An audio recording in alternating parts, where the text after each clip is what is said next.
Where are the low-value men? The hijacker's passport was found blocks from the World Trade Center crash site. If you can believe that, you can believe that, you can believe that. Contracted COVID, but says with a mixture of medicines, including the controversial horse dewormer that has poisoned hundreds of people nationwide, he's now recovered. He was the best guy around. What about the people he murdered? What murder? From the headlines to the whisper star, low value mail,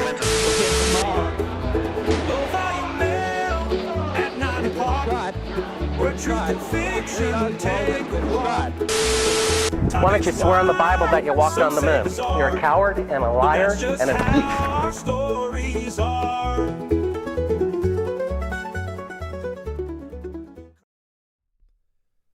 Welcome back, everybody, to an all-new episode of Low Value Mail on this Monday, March 30th, 2026, the year of our Lord.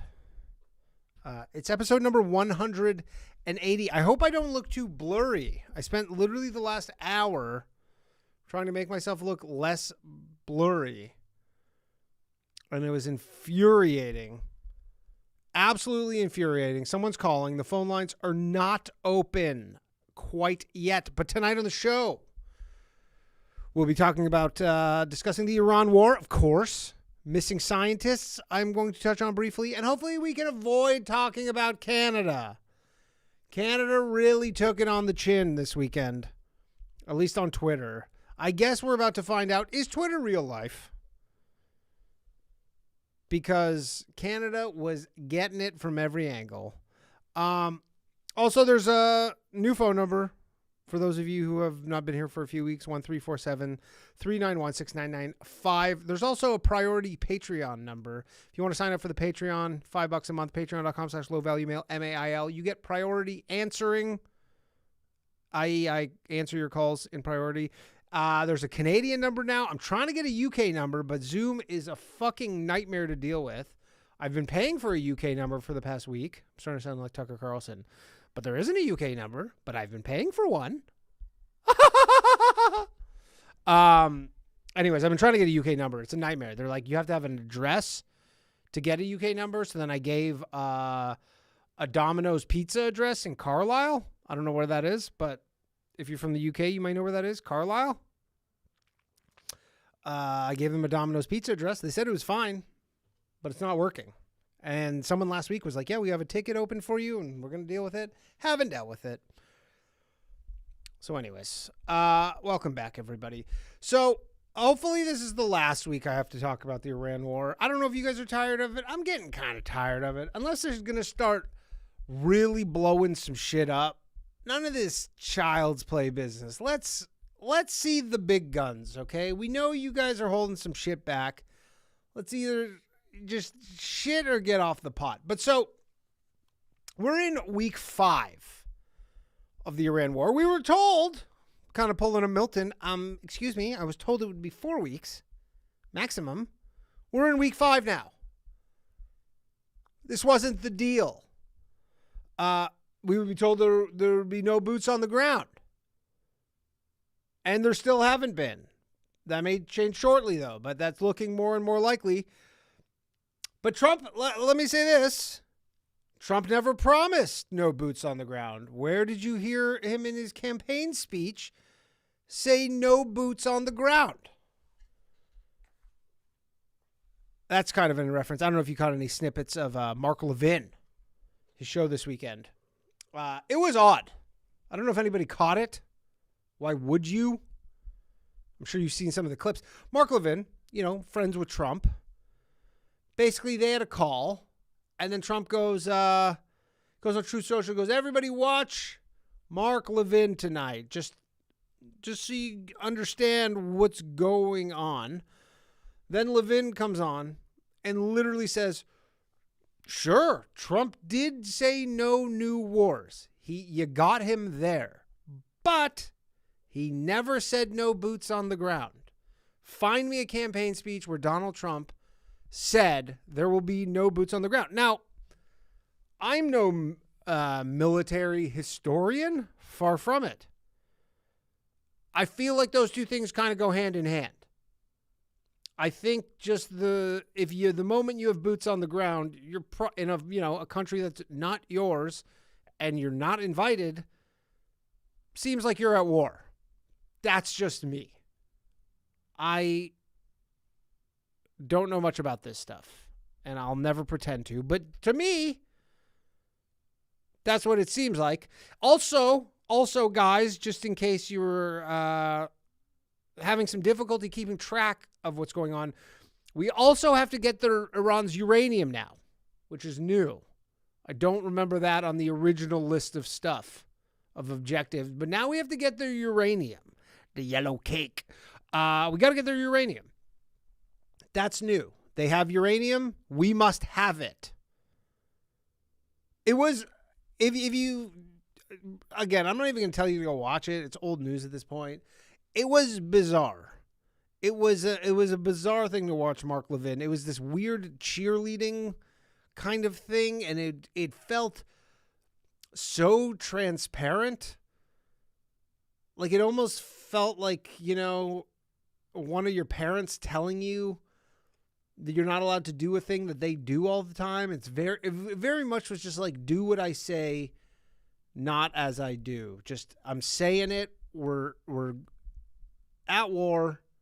We need to be. That's it. Stop asking me so many questions, which by far, if you're a politician, and I guess this is, the difference between a democratically elected, politician versus a king, an ayatollah, if you will, is all the questions you have to answer. Everything you do, it's like having a wife. There's just a million fucking questions. You're just like, can I just cook? Let me just do the stuff. I don't need to answer. I'm spending more time answering your questions than doing the thing. Just let me just do stuff. But so anyways, things apparently are going well so far. Stock market getting hammered. I mean, now granted, they're where they were 6 or 7 months ago. No cause for panic. I'm looking at you, panicins. I don't know whoever coined that term. Stupid. I hate it. If you're looking at getting into the stock market, probably not the worst time. If you're someone who's on the sidelines and you go, just waiting for better prices have arrived. Oil prices, much higher. I would not recommend you going and buying a bunch of oil and storing it in your garage. You probably, that's not going to work out. Plus, apparently it's toxic and the smells are really bad. Trump is also now saying some pretty crazy shit. This is specifically this morning from Truth Social. And stop calling in, by the way. The phone lines will be open soon. God, you're so thirsty. You're also thirsty for getting through. This is Trump from Truth Social this morning. He says, the United States of America is in serious discussions with a new and more reasonable regime to end our military operations in Iran. Great progress has been made, but if for any reason a deal is not shortly reached, which it probably will be, and if the Hormuz Strait is not immediately open for business, that's in quotation marks, open for business, which you would make it seem like it's actually not open for business. Like if someone was like, we're open for business, you'd be like, are you actually open for business? I don't understand what's going on here. Why do you keep air quoting it? Just say you're open for business. Anyways, we will conclude our lovely stay. See, that makes more sense. He goes, quotation marks, stay. You go, it's not really a stay. It's an invasion.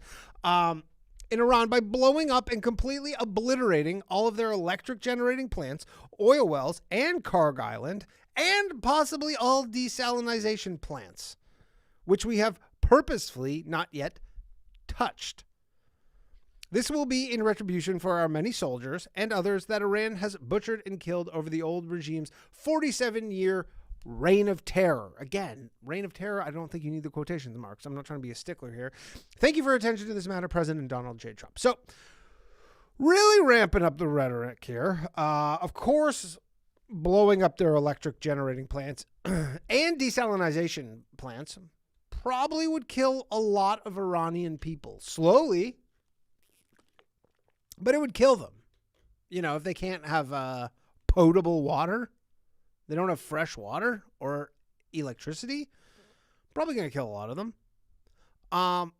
Also, wasn't the whole point of this entire exercise to liberate the people from their oppressive regime? Wasn't that kind of like the original thing? Was just like they keep killing. Like, I wish they would just be like, look, they killed a bunch of their own people. What does it matter if we kill some of them? They're dead either way. Sure, we killed them instead of them. But it's like, what? Because it's their country? They just have a monopoly on killing their own people? They've decided their people can be killed, so we're going to kill some of them. It happens. The Iranians, some of them are fighting back, not the right ones. Not the ones that, excuse me, America wants. But some of them are fighting back. Specifically, some of them are taking away Trump's ability to rig the stock market. This is a tweet from an Iranian parliamentary speaker. His name is MB Ghalibaf. This is a tweet, a viral tweet of his from yesterday. It says, heads up, pre-market so-called news or truth, appropriate use of quotation marks, is often just a setup for profit taking. Basically, it's a reverse indicator. Do the opposite. If they pump it, short it. If they dump it, go long. See something tomorrow? You know the drill. And wouldn't you know it, that's exactly what happened today. Trump put out a couple truths. Stock market rips, only to get sold off towards the end of the day. Interesting. Smart move on their part, because that is one of the tools he has in the toolbox of kind of buying time, is his ability to jawbone the stock market higher. Now, is this something that will continue on? I don't know. Maybe Trump goes full Costanza mode, and then he goes, well, I'm just going to put out a tweet that's the reverse. Like, if everybody starts doing the opposite, then he starts doing the opposite. This is 4D chess, what we're talking about here, obviously. And another video, because, a lot of people are like, Trump's fighting Israel's wars. Trump has no beef with Iran. How did Israel trick this soup-brained man into doing this stuff when he doesn't want to? Another video comes out. This is Trump from 60 Minutes in the 80s, talking about wanting to seize Iran's oil, which, again, kind of tracks with the whole Venezuela thing. But this guy does, and I said this last week because there was another video. This guy's had a hard-on for Iran for some reason for like fucking 40 years. This guy has not liked Iran. The fact that he didn't go out, well, actually, I was going to say the fact he didn't go after him in the first term, but that actually makes complete sense because, again, he was trying to get reelected at that time. That was, as I said before, that was the moderate version of Trump that we got. Remember, like, that was like, everybody's like calling this dude a Nazi, and it's just like, you ain't seen nothing yet. That was the toned down version of him. But so he's been thinking about this for a long time, this whole Iran business. Is it a good idea? I don't know. To be determined. Is it a bad idea? It's very possible. Very possible. But sometimes you just have to try stuff, right? You just have to try stuff. I know a lot of people online complain about this war. They don't like it, which is your right to do. Not even as an American. It is your right to do for anybody, right? Especially, really anybody, because the stuff that America does impacts people all over the world, right? Like right now, seeing shit like there's fuel shortages in Australia and the Philippines and all these places, and you're like, it's because of America. So you certainly have the right to voice your opinion saying, I don't like this, right? But at the end of the day, this country has a good system, pretty good system set up with elections and whatnot, except for voting in judges and sheriffs. That is so stupid to me. Excuse me. I don't know what's going on in my throat. That is so stupid to me. The whole judges and sheriffs. We're electing judges. That makes no sense to me. But whatever. It's a minor critique. But, you can go vote in somebody else. It's every 2 years. It's not like you got to wait 4 or 5 years. Every 2 years, you can go vote in a new person. Will that person potentially be a retarded leftist? Possibly. That might be your only option of people to vote for. Not ideal, but that's the system here. But, it's all you can really do individually. I guess you can go call your congressperson. Does that work for something of this scale? I don't know. I feel like if you have like a little issue, there's like a down power line or, some weird smell is coming out of some factory, you could call your congressperson. Can you call your congressperson and just be like, I want you to stop the war in Iran? I feel like that's going to the machine. But here's the thing. And, a lot of Americans watch this show. So I know this isn't the case for the Americans. But living in a country that is actively involved in a war, it's still novel to me. This is kind of new-ish territory for me. Now, do I love things being more expensive and, the purchasing power just eroding on an annual basis due to constant currency debasement? Do I love that? No, not really. But does it feel good to live in a country with a kind of, imperialist bent? Kind of. I'd be lying if I said otherwise. Maybe this is kind of like a freshman bloodlust I have going on right now. I don't know. Maybe you guys have been like, we've been through all that. It's not so novel when we go to war and just go blow up other places. But I'm from Canada. The only action we ever got in my lifetime was kind of tagging along with the Americans. Am I wrong for saying this? Possibly. But this is just how I feel. I mean, what good is having all this muscle if you never use it? You know what I mean? Now, I still think this war will be wrapped up sooner than later. I know a lot of Americans have almost like a PTSD from the Iraq-Afghanistan war, which is fair. It was a fucking disaster. Trillions of dollars wasted. Tons of people killed. I get that. But I think this one will be wrapped up in a couple weeks. That's my gut feeling. But we'll see.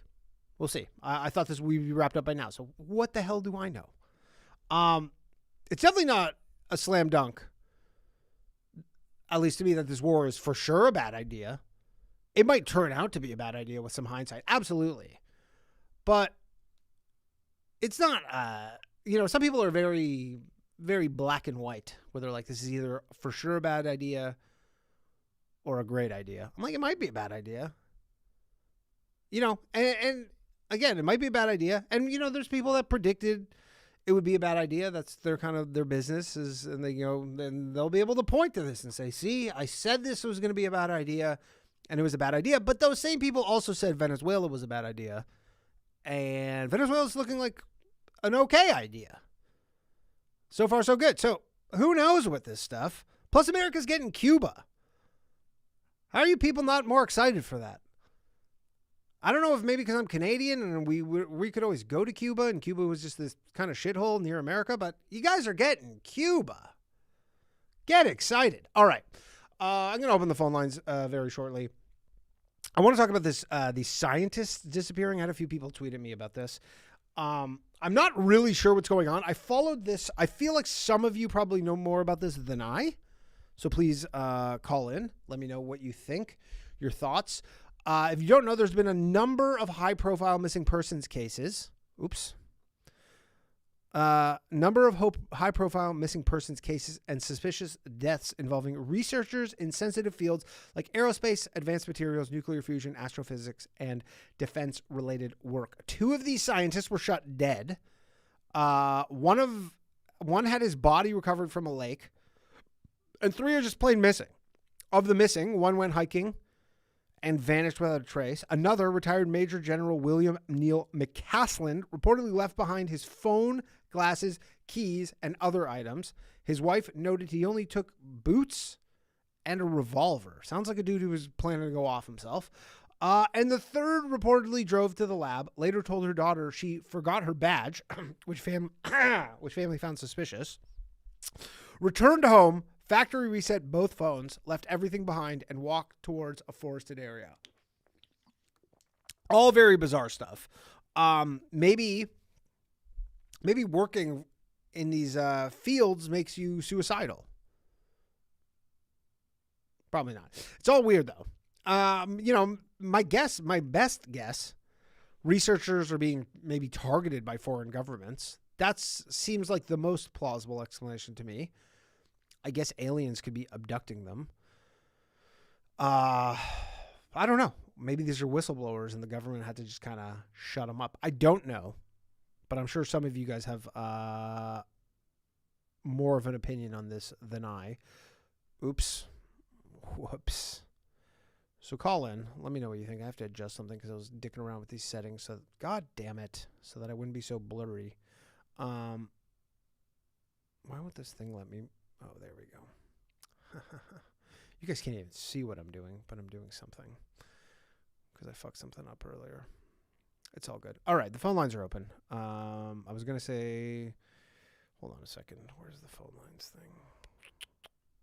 Oh, I did this one wrong too. I forgot to, there's the whole thing. Hold on. Give me a second here. Oh, now look how big that's way too big. That's way too big for a phone lines button. That is much too big. I knew I forgot something. Hold on. Hold on. Patience, please, everybody. The phone lines are open, though.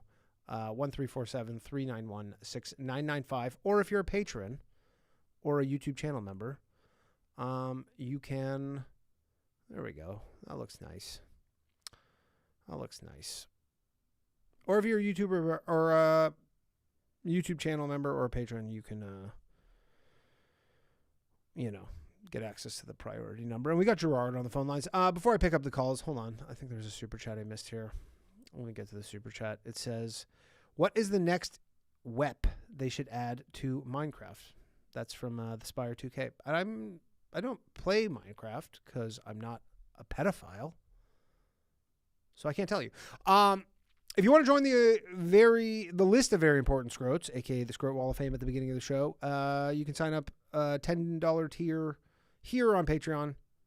And if you're already a member, you can upgrade if you want to join that. If not, you can support the show without money. Just like the stream, share with a friend, leave a comment. If you're a Spotify listener, follow over on Spotify. And we do have a new episode of the Bathhouse tomorrow night. There's at least 3 episodes left. If you want to make sure the show is never canceled, join the Save the Bathhouse tier. If not, whatever. And I'll be out on tour. You can see me live. I'm going to be coming up Pittsburgh, Chicago, Detroit. That's in 2 weeks from now. And then I got Charlotte, Washington, D.C., Ocala, Florida, San Diego, Chandler, Arizona, East Providence, Rhode Island. And I just added Brooklyn, New York, and Tacoma and Spokane. See how I said that properly? You can get tickets at www.dannycomedy.com. All right, let's take some calls here. Hello. I think we already have a call on here somehow. Hey, Danny. What's happening? Hey, I think this is the first time I've been first in the shoot. Yes. Early bird gets the worm. This is Jason.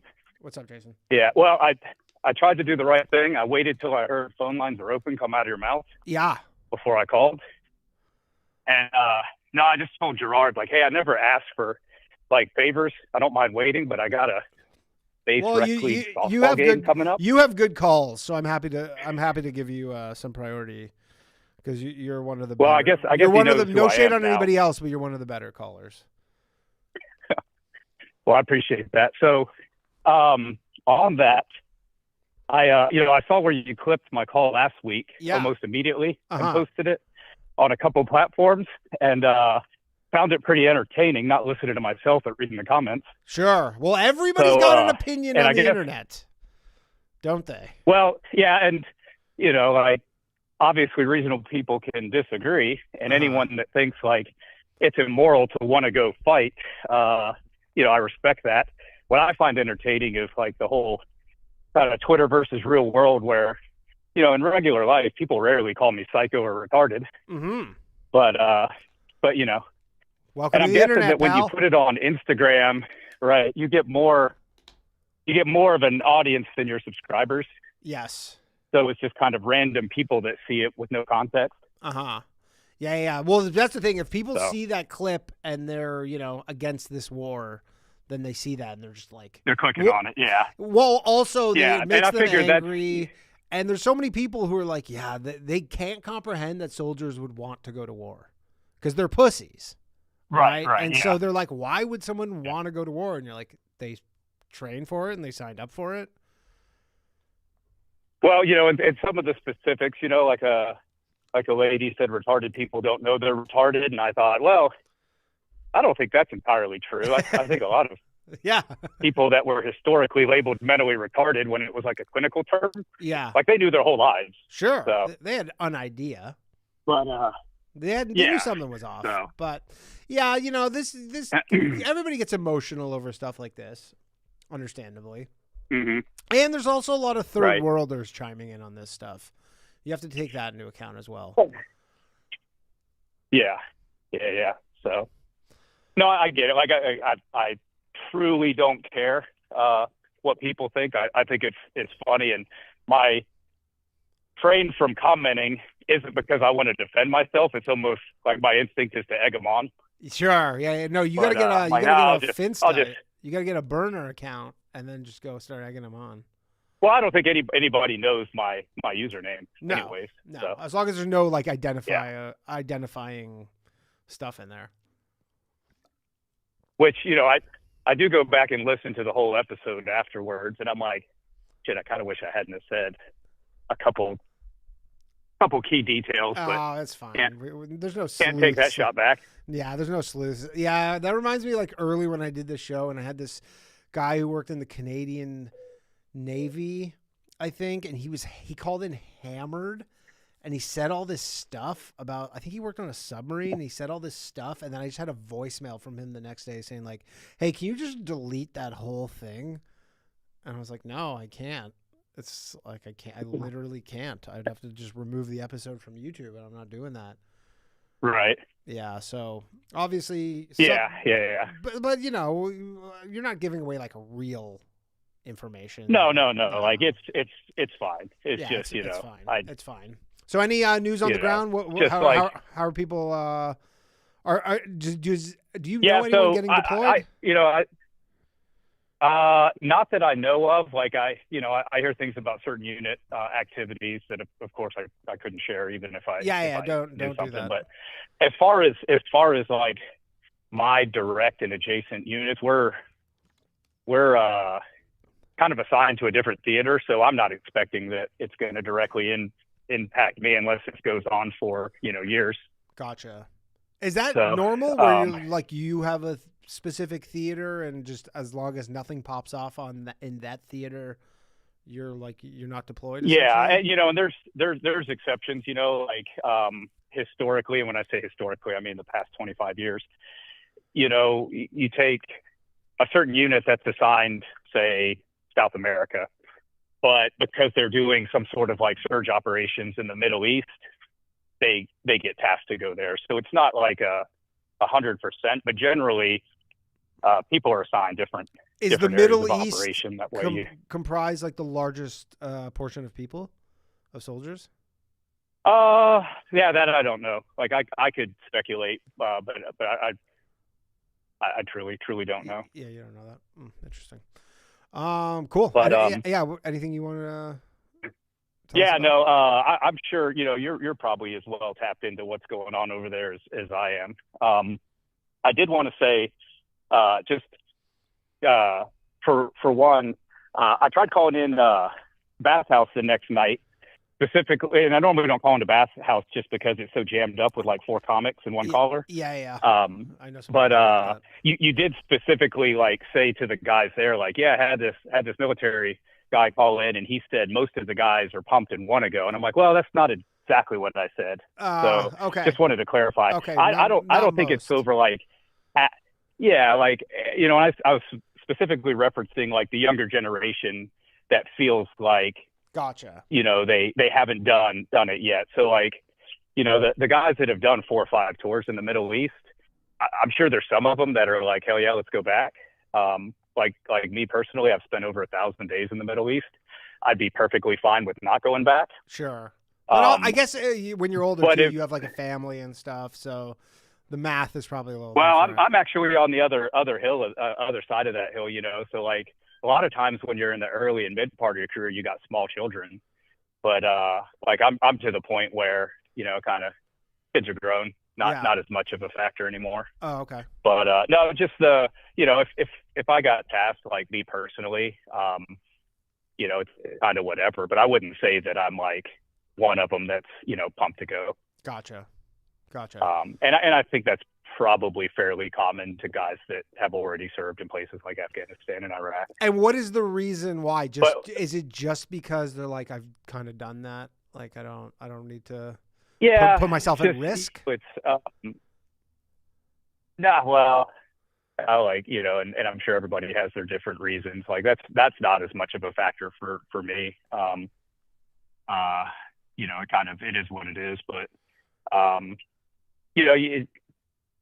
doing more of the same doesn't have the same, kind of payoff, I guess. Right. It's just, there's no novelty there. But at the same time, if I go too long without doing anything interesting, then I kind of start to get an itch. So sure. That's it. Everybody's different, and I have no idea what percentage of the entire force you would put in the category of wants to go. But if it's 25%, that's like 400,000 plus troops. I imagine like pilots would all want to go, just because that seems like you're so far. Lost you, Danny. What's that? Oh, you lost me. Can you hear me? Hang on. Sorry, my earbuds disconnected. What'd you say? I was saying I feel like a lot of pilots would want to go because. Yeah, I think it depends on what aircraft you fly. I think and that's the fighter guys, the bomber guys, the electronic warfare, like the tanker pilots. Like, yeah, this is like everyone else, they train for a job and it's time to do it. Just like those special operations helicopter pilots on the Maduro raid. You might only get one opportunity in a whole career to be involved in something like that. Right. That makes sense. Yeah. So, that makes sense. But one point when I went back and listened last week that I failed to wrap up is the whole reason I brought up you and Ryan being surprised that it was reservists. You were like Ryan, I think Ryan said, why were reservists there? Mm-hmm. He's probably thinking it as these guys were there because of what's going on with Iran. These guys are like a vestigial leftover from 20 years in Iraq. That's why they were there at the port of Kuwait. Oh. So we've still got people almost everywhere we've been since World War II. Right. I think most Americans would be surprised to find out that we constantly have troops rotating through Kosovo nonstop on peacekeeping missions, and the Sinai Peninsula in Egypt, and East Africa, and just whatever, because it's not talked about. But yeah, those people, when major stuff ceased in Iraq and Syria, there's still a little bit going on, and there's still a presence in those countries. But there's definitely still a presence in Kuwait, and that's going back to 2003. Huh. And what do they do in Kosovo? Just chill? I think a lot of it is just being there in case something happens, or being there like a deterrent to kind of deter something from happening. And it's not all combat troops. I've had friends that rotated through on a medevac helicopter mission where they're there in case they're needed for whatever reason. And sometimes, in the winter in Kosovo, these outlying bases that don't have medical, a guy gets appendicitis, and if you don't medevac him, he might die. Right. So, but yeah, it's, I think it's a lot of kind of walking around, being pleasant with the locals, and just being there to keep the peace. Sounds all right. Sounds like a decent gig. Yeah. Cool, man. Anything else you want to add? Yeah, so I meant to bring it up last time, ran out of time, but yeah, go ahead. You and Ryan a couple of weeks ago on Boys Cast were joking about I wonder if there's going to be military influencers. Yeah. Oh, there must be. And there already are, and there have been for a few years. And so I didn't know the best way to pass these off to you if you just wanted to start following them, just to keep a pulse on the culture. Sure. This is on Instagram? But yeah, I can just so Instagram, YouTube, Facebook, I'm assuming TikTok don't know for sure, but one of them, Kagan Dunlap, he's a Marine Corps officer, and mostly he just million followers. You already looked him up? Yeah, I already found him. Oh, that was fast. Yeah. So he's a former enlisted infantryman in the Marine Corps that's now a logistics officer. So he basically does a lot of news reporting. So it's just a good way to stay tapped in on current events anyways. But he might. Yeah, and Like so he might review videos to kind of okay. guys goofing off and kind of explain the culture too. You know, Gotcha. like, hey, this is an old tradition in the Marine Corps that this goes on, and so it seems like they're hazing them, but really this is all, normal stuff. part of the experience, blah blah blah. So there's another one, big following, goes by Mandatory Fun Day.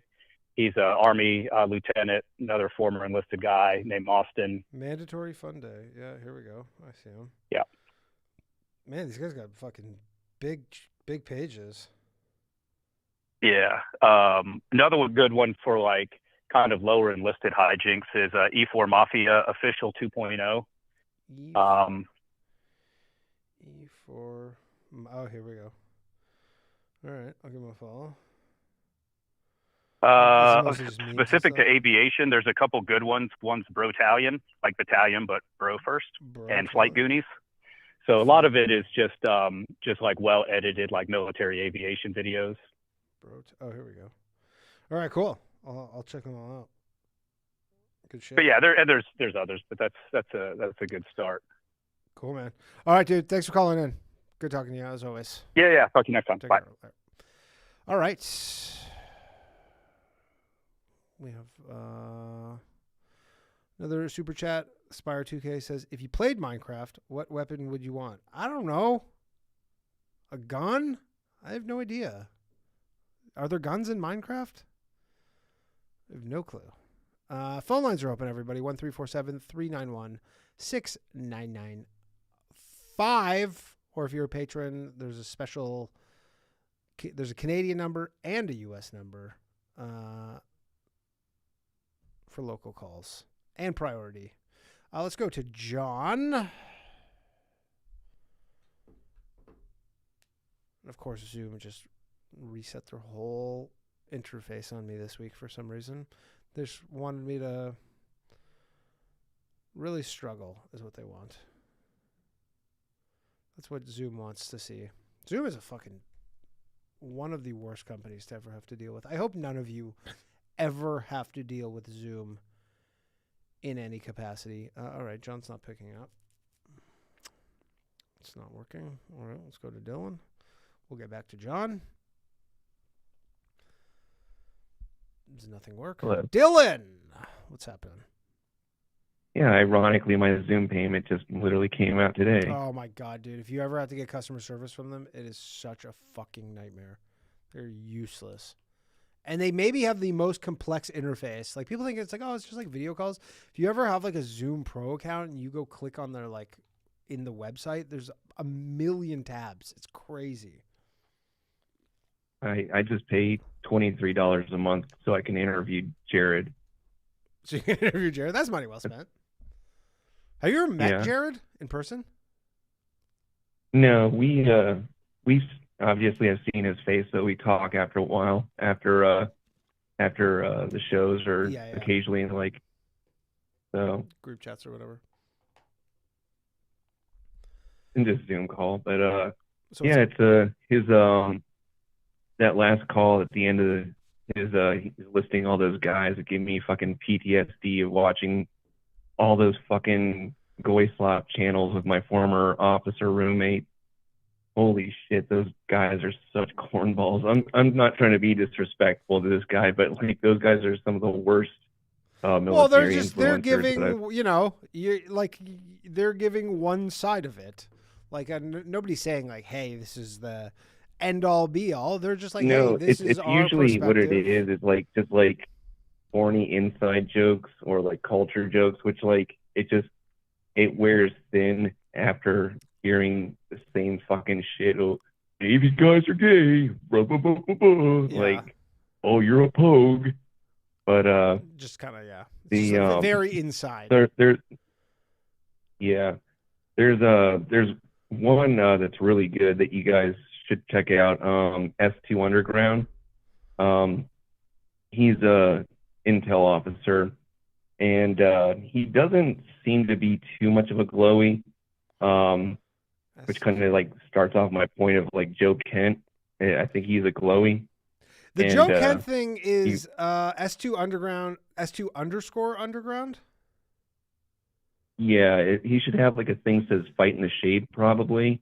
He's really Fight in the Shade. Yeah, he says this account has been banned by Instagram. Follow our backup account. Okay, I'll figure it out. Yeah, I'll he's really really good. He actually he has details on how to operate like radios. He has a thing called GhostNet. You know what I've been getting tons of ads for recently? Radio.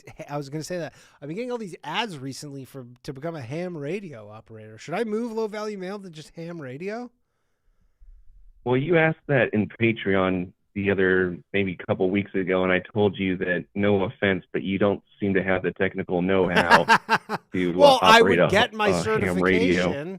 I would go through the classes. Bro, this shit is complex. Like, but yeah, it looks complex. Yeah, the Joe Kent thing. To be honest, I don't know what to make of it. I saw the Whitney Webb thing where she's like, "This is just like an intelligence ploy or something." That was kind of, so that's what you're kind of saying. Okay, so he went on Mark Levin or Levine or whatever the fuck his name is. Yeah, I listened to and, that. The guy didn't. Tough listen.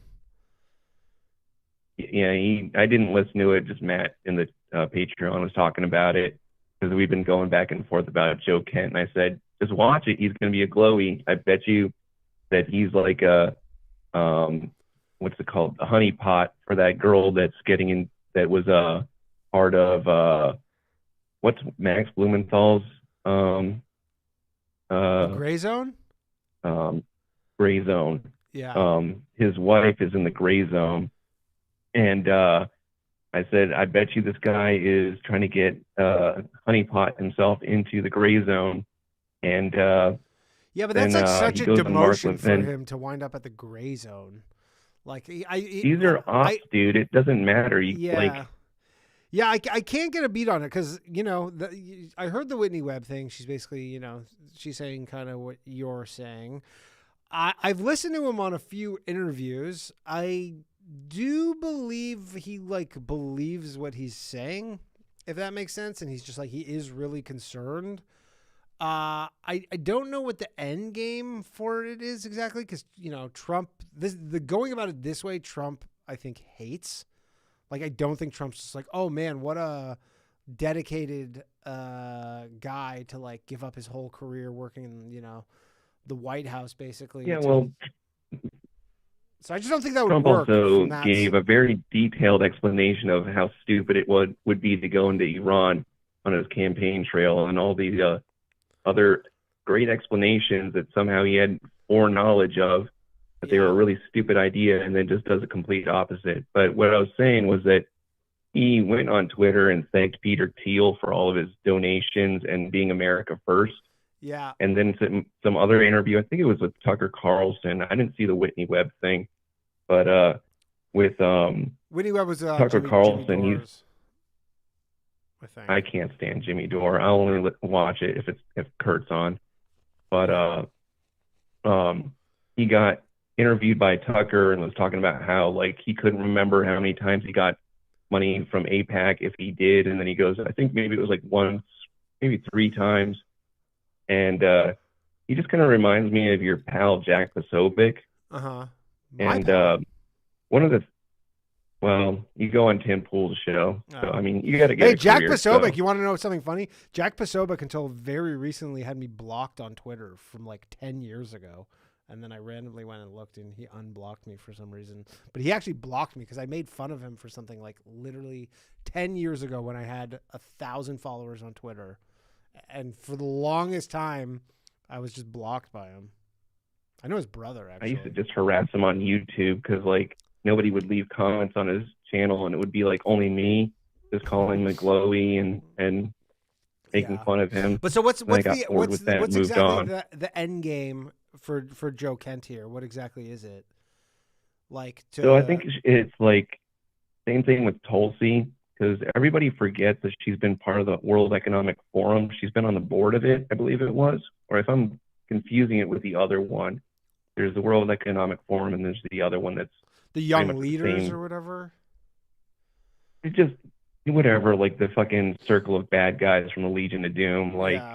But she was on she's been on the World Economic Forum, I'm pretty sure, and her picture, I think, is still on the website there. And she was saying, the same shit that Trump was saying about being anti-war. And then as soon as, I think she started, she was good on Ukraine, and then was like really pro this Israel shit. And it's just these people, they only have one good thing that they're good at, and it kind of lures you in. And it's controlled opposition, essentially. Interesting. I don't know if you saw this. There was this awards show in Canada on the weekend. It's called the Junos, which you would be partial to. And the Junos? It's literally called the Junos. The Junos. That's what it's called. Junos. The Junos.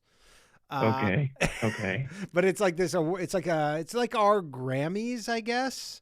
It's pathetic. It's like the whole thing is pathetic. But then the host, which is this like non-binary comedian chick, basically was like, "Man, Mark Carney gave like." She's like, "Did anybody see his speech at Davos?" Like it was literally. She's like, "This guy killed it at the World Economic Forum, and this is like broadcast across the country." But like that's like the state of... I used to love the CBC. Well, I used to watch it with that redhead guy. Yeah, the CBC used to be good prior to... I don't know if really anything good came out on the CBC post like 2000. Jordan Peterson. Well, no, he was never on CBC. No. Way before that. He would be sometimes like a guest on a show, but no, he was on TVO. He had a show on TVO, which is closer to like a... Okay. public broadcaster thing, but not like CBC. CBC's like the, across the whole country. But anyways, yeah, the only thing they ever had that like did well was Schitt's Creek. They were like, "Oh, look at us, we made Schitt's Creek." But you're like, yeah, all those people were celebrities in the United States. Like, I don't even know if that counts, even though it was a CBC production. But CBC used to be good. I mean, the '90s, Kids in the Hall. They'll never make. Yeah, I mean, I'm all about the Kids in the Hall. I love that show. It's the best. The one other thing I wanted to talk about though was I just happened to there was that caller last week about people being turned into energy. Yeah. You remember that? Vaguely, yeah. Okay. What the it's actually Agenda 2030? That call? Well, it's kind of interesting. He was basically like kind of being maybe a little bit hyperbolic with the the Soylent Green kind of theory. And like billions of people getting killed? But I will say that I watched a video last night from this one channel called Y Connector or something like that. And they had these guys on from a company that they founded called Solugen. Okay. And what they've been doing is they found one of the guys was in pancreatic cancer research. And the other guy, he was a chemistry major or something like that, or some chemical engineer. And they essentially founded a company where they were talking, and the guy that was researching pancreatic cancer happened to tell him that, these pancreatic cancer cells, they create, they have an enzyme that creates hydrogen peroxide, which kind of like makes like a cloaking shield for the cancer. Okay. And so they started using the enzyme from the pancreatic cancer and feeding it corn syrup. And they started making like really, really strong hydrogen peroxide, like up to 96%. And it's called high test peroxide. All right. And well, guess where this is going? Because they say that they got really big in the pool market because of like these they were able to make such high concentrations that they could use it as like a stabilizer, I think, in pools. But the other thing that grade of hydrogen peroxide can be used for is an oxidizer in fuels. And one of the companies that's doing it is Blue Origin. Huh. So they basically tried to cure cancer, and then now they're going to space? Well, I mean, they use it for military propulsion. So Blue Origin, all these companies, like nobody's going to space, nobody's going to the moon, nobody's going to Mars. All of this stuff is just to get weapons that can perpetually stay in space, as far as I see it. What is the update on the Artemis 2, by the way? Are they still supposed to go? I don't follow that stuff. I just know that I'm going to get woken up or feel the ground rumbling. I just kind of just don't care about that stuff. I know you guys were all excited about it, but like I've been watching these things go up since I was a kid. So like it doesn't really like entertain me anymore. Yeah, well, I'm more so interested in the Artemis 2 just for the moon landing people, because if they keep kicking the can on this and they're just like, yeah, we can't go, then I'm certainly going to change my percentages of moon landing probabilities. It's going to get a lot lower. And also, you were talking about uranium. By the way, one of the things that people forget about is the Uranium One deal, where Hillary Clinton, through like the Clinton Foundation, sold our uranium mining rights. I think it was in Kazakhstan, whatever the place is with that weird, like, one of the stands, big personality dictator. Yeah. And they sold them to Russia, which is so weird that like she was one of the biggest proponents of being like Russia, when she's the one that sold the uranium rights to Russia or helped facilitate that deal. Yeah, I'm curious why she even did that. I'm sure that was in the 90s or something. I think it was the early 2000s. Or when she was like Secretary of State.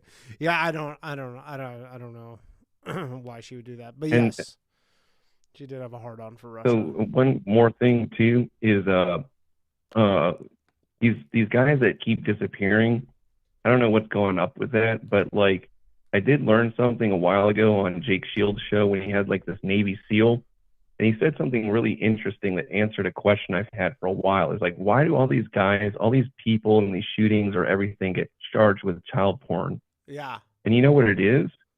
What? It's so the media is not allowed to talk to you. Apparently there's some rule in that they're not allowed to talk to you if you get charged with child porn. Yeah, because they did the guy who the decoy at the Charlie Kirk assassination, that guy or whatever, who said he's like, I did it. And then that old man or whatever. And then they're just like 3 days later, they're like, yeah, we found a bunch of child porn. Because I've always had because one, that's a big, obviously a big felony, and that puts you away for a while. But I've always thought about how like somehow that might be tied to because like you disappear after that, and it also discredits you a lot, probably. Like if you have some they put you into witness protection. Well, that too, but I'm saying if you had some information about something else, it would kind of just discredit you across the board. You're like, what, you're taking fucking info from a pedophile? Well, they kill your persona, like your persona to the public, and then they put you away, and then most of the time they get killed, or at least that's what you're told. So these people, they get maybe possibly put into witness protection programs. And I don't know. It's just always been very odd to me how these people always get charged with that. And then I find out that the media's not allowed to talk to them. Do you think Jared from Subway got set up? Did you see? Did you ever see the picture that he drew of his penis?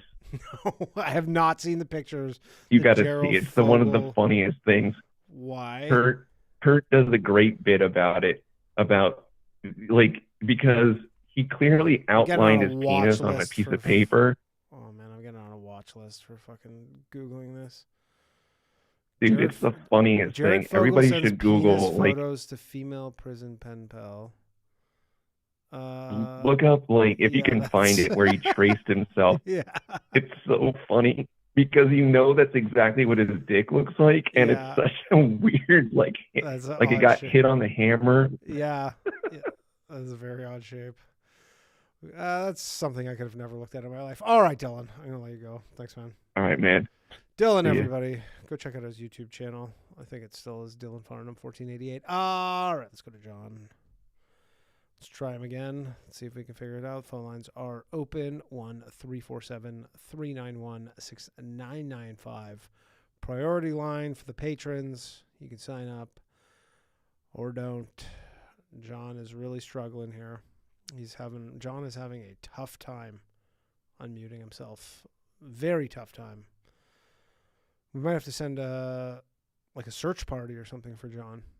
He might not be okay. All right. Let's go to somebody else. Maybe John will figure it out. Phone lines are open. All that stuff. Joe the lawyer. Long time. Joe the lawyer. Hey, Danny. How you doing? Very well. How are you, Joe? Good. It's almost Passover, like 2 days. So have you gotten your Christian blood yet? No, I have not got my Christian blood for Passover yet. I have not, but I'm going to work on it. I'm going to get some in the subway at Times Square later tonight. I could probably trade it for a couple bucks. Yeah, so this whole supposed attack that Jewish guy has been planning. Yeah. The one in New Jersey, and he was they said he was gonna Molotov cocktail some Palestinian organizer chick. Yeah. Yeah, you know him? I mean, aside from the fact that, no, I don't know. Oh, okay. I thought it's a false flag. Buddy. It's an Iranian false flag. You realize that, right? I could see that. The kippah kind of was a bit of a giveaway. No, actually, I have no idea. But I've just been posting that everywhere. I can comment on the story. Yeah, everywhere it exists, you're just like Iranian false flag. That's funny. That's like the Jewish conspiracy. It's just like, you idiots. It's obviously an Iranian false flag. How do you not see that? Yeah. If you actually look at the details of the case, he barely did anything. He planned on doing some property damage. He never even finished making them. They found just bottles with alcohol in it. No, there wasn't even a rag in there, and this was all done by police officers undercover that just walked him through it. Yeah, of course. They found him. They convinced him to the whole if not for the police officers, none of this would have ever happened. I mean, that's most Islamic terrorism in this country too.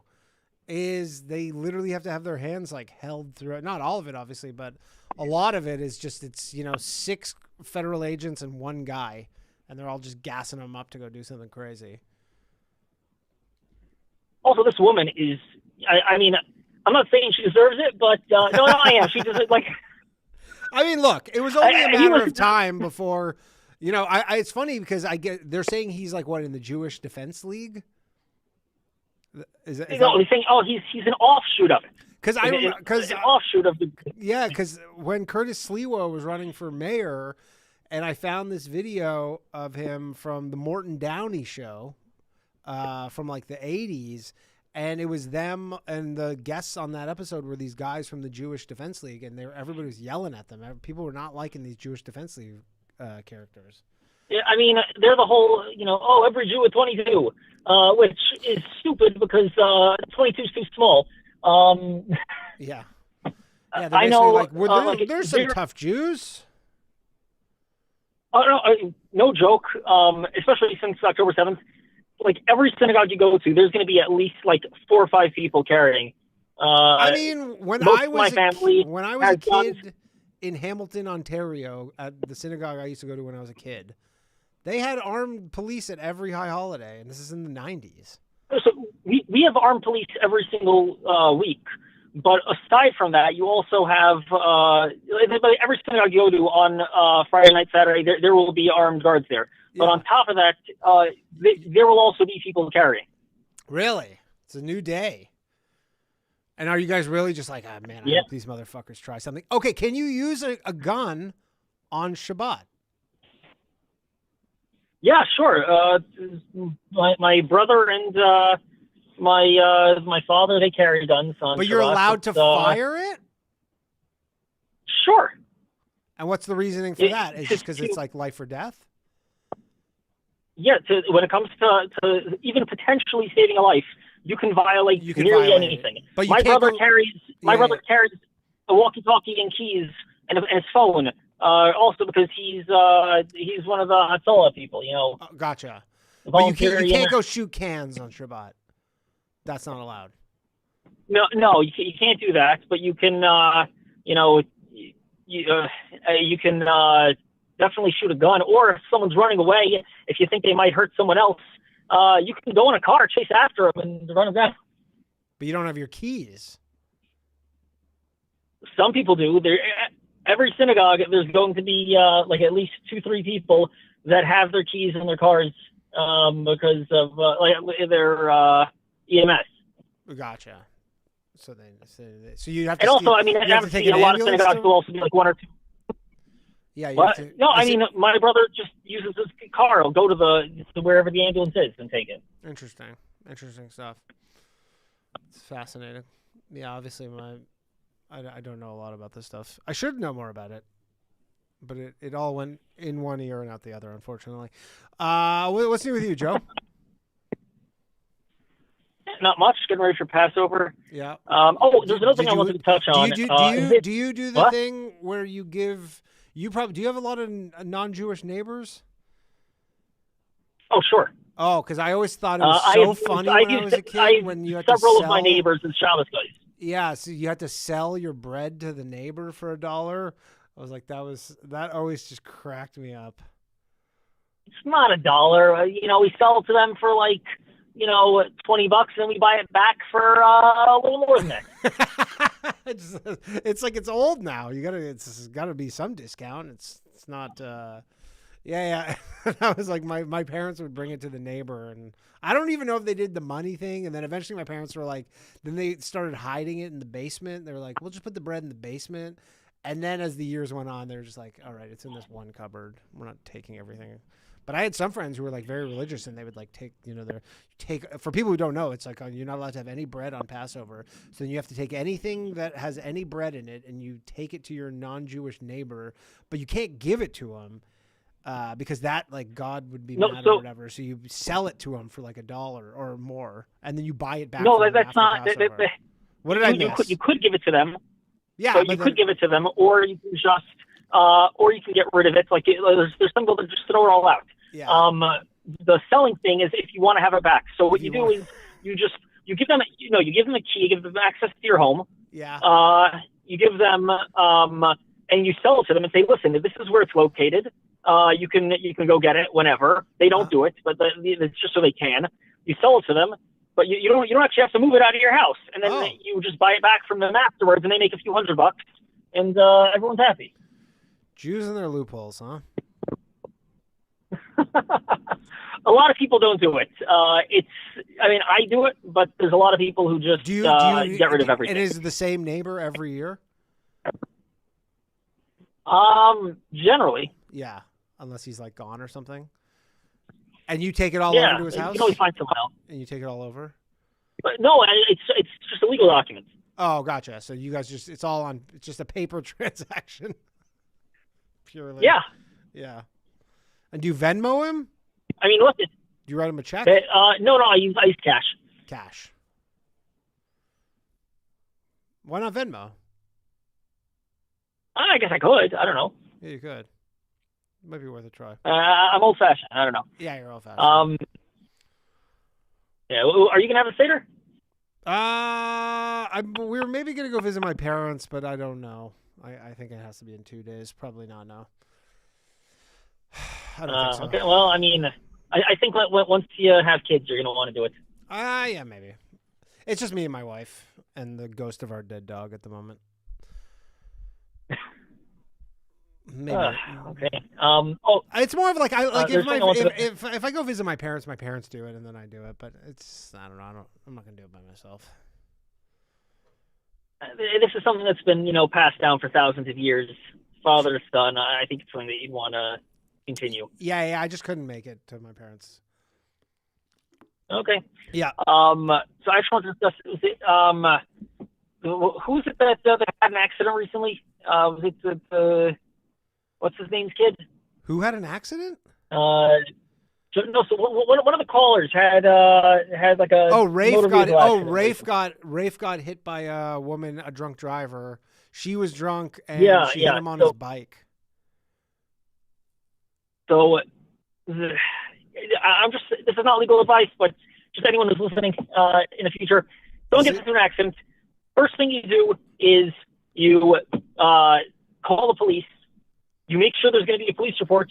You go to the hospital in an ambulance, no matter what. Good advice. It doesn't make a difference if you feel like you're hurt if or not. It's your case is so much weaker if you like. A lot of times people don't even realize they're hurt until the next day or whatever. Right. But then you have a much weaker case. You make sure you go to the hospital right afterwards and get checked out. Yep. And then afterwards, get a lawyer. Start going, and mind you, it's not going to cost you anything because the insurance will pay for it. It's the car insurance that pays for all this stuff. Right. And try to get treatment. What about wearing the neck brace all the time?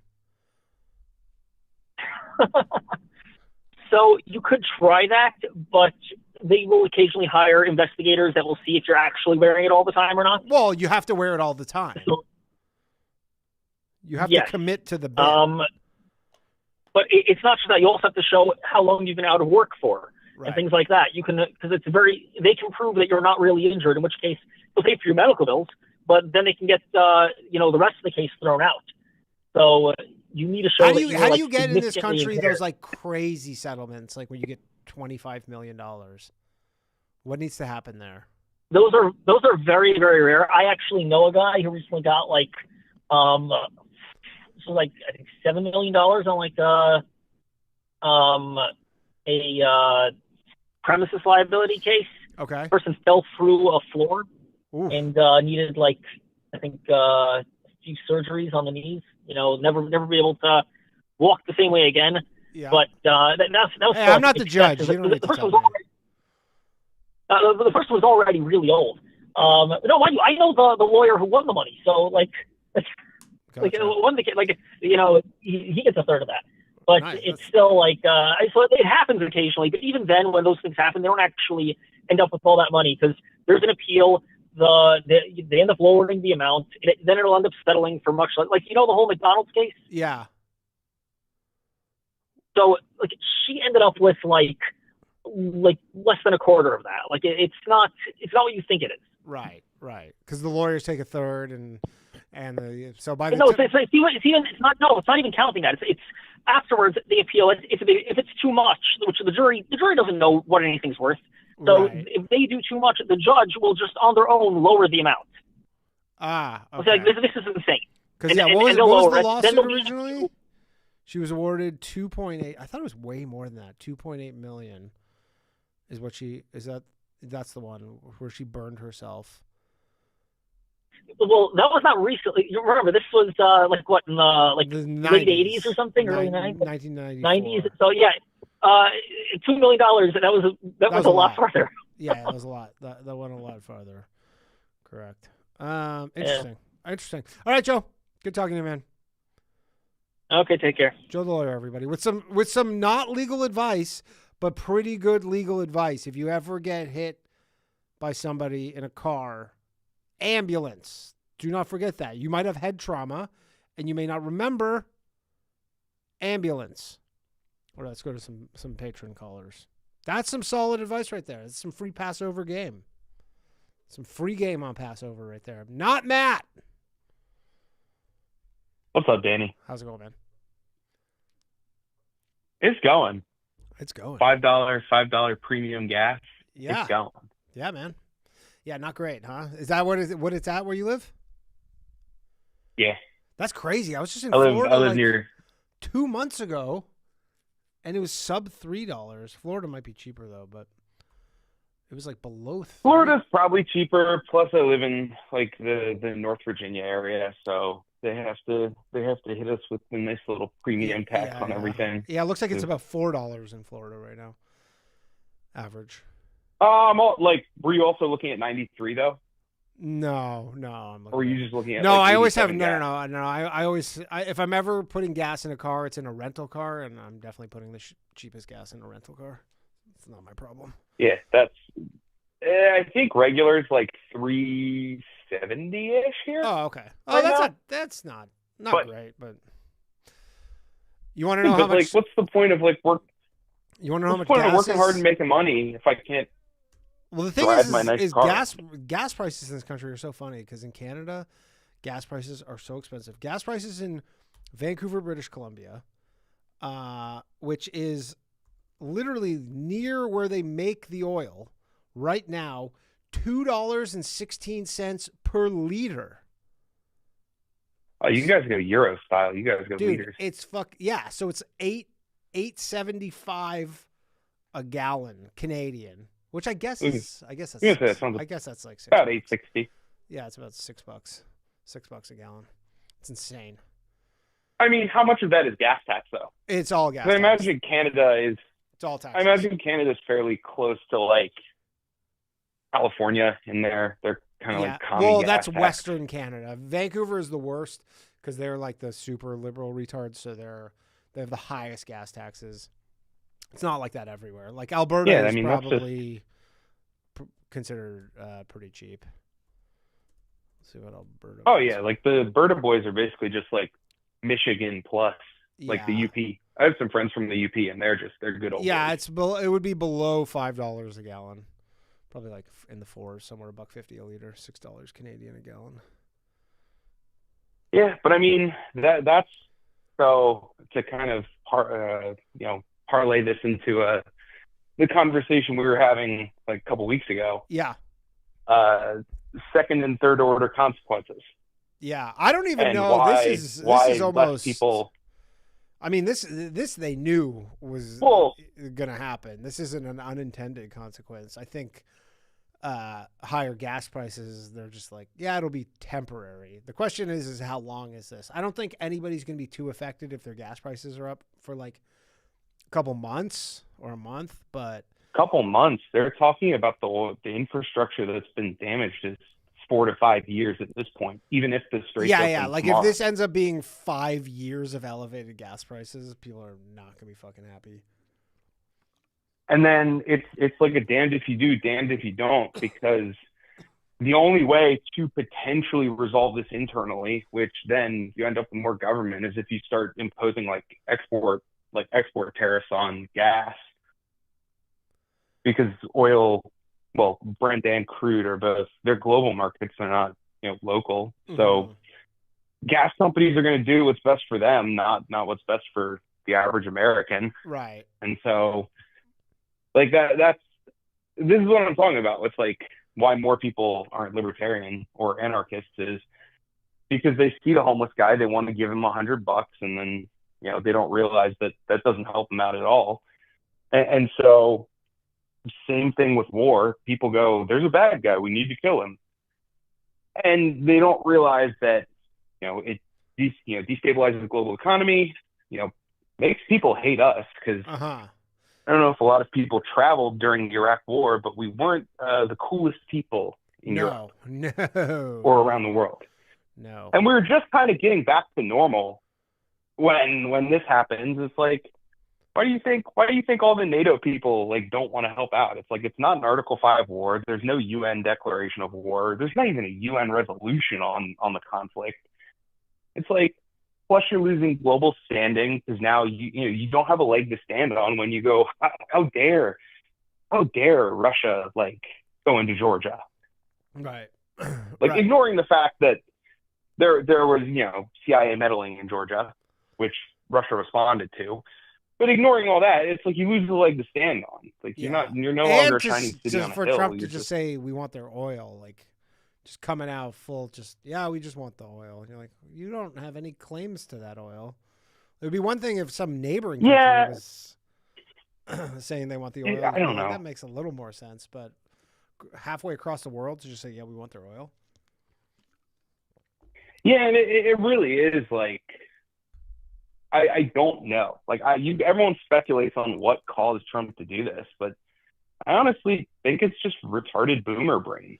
Like I really do think they're just a bunch of chicken hawks. Yeah, and he just like he wants to have the greatest legacy possible, and it's just that's just a thing you can. But I think that does everything but.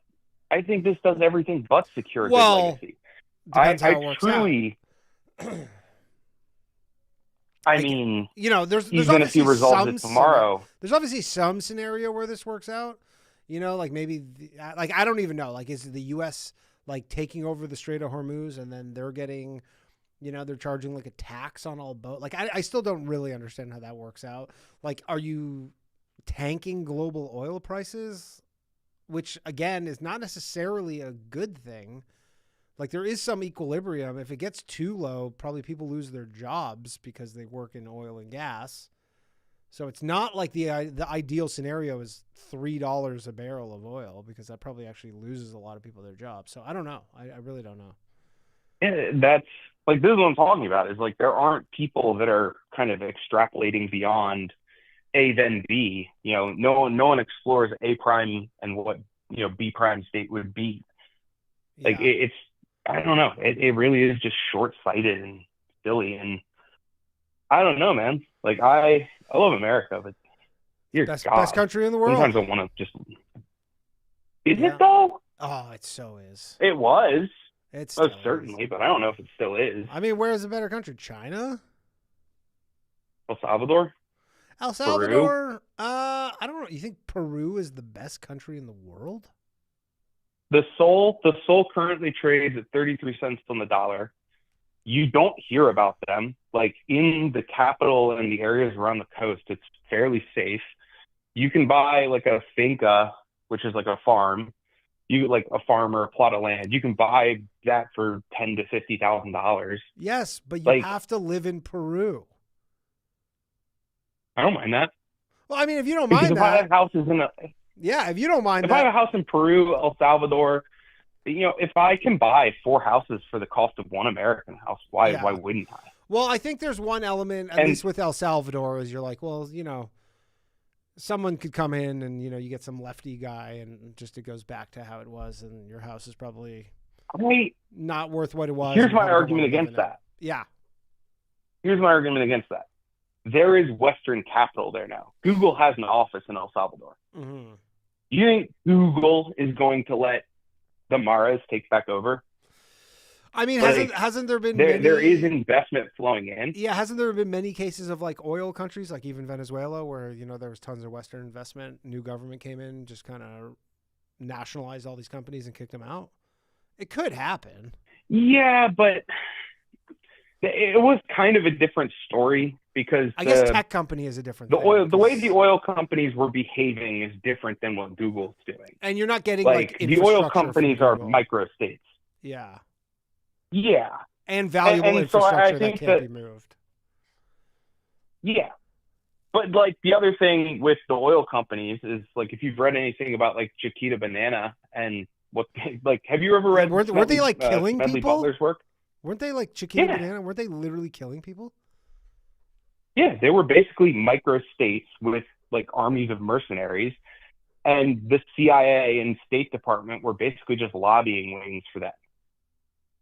But Google's kind of more of this like new soft power. Yeah. Where they want to maintain positive disposition of the general public. And so, like, I think El Salvador is kind of here to stay as relatively safe. I think El Salvador, next 25 years, will be the next Singapore.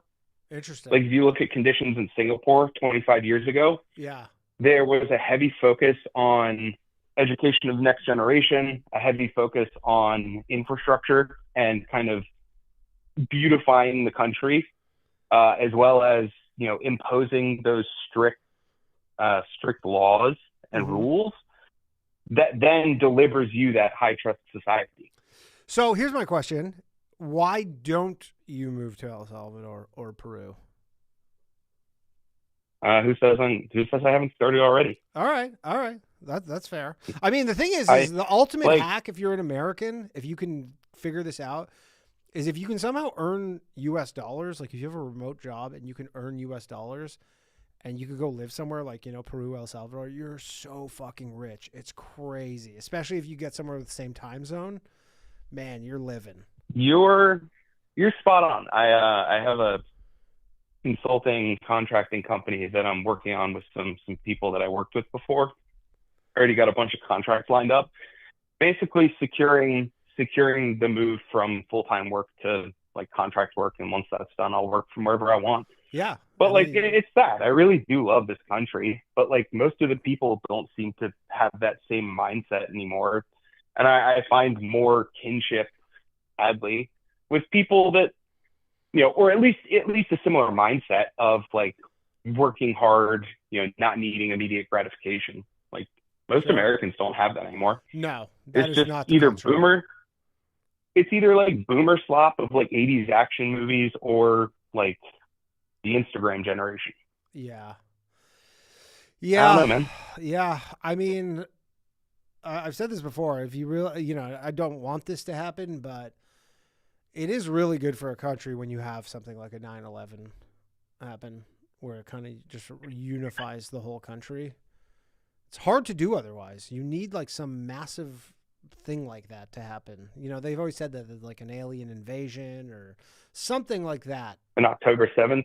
October 7th, of course, even though Israel doesn't seem super unified, not like post 9/11 America, when everybody was friendly for at least some period of time. But it really does, it gets people, which is the case for why this whole Iran gambit is not going to work, because everybody it's rallying around the flag. Yeah, everybody becomes nationalistic, even if they weren't before, because they're just like, okay, well, this is kind of different. Like I said on a couple episodes ago, like when you said this boondoggle should wind down very soon.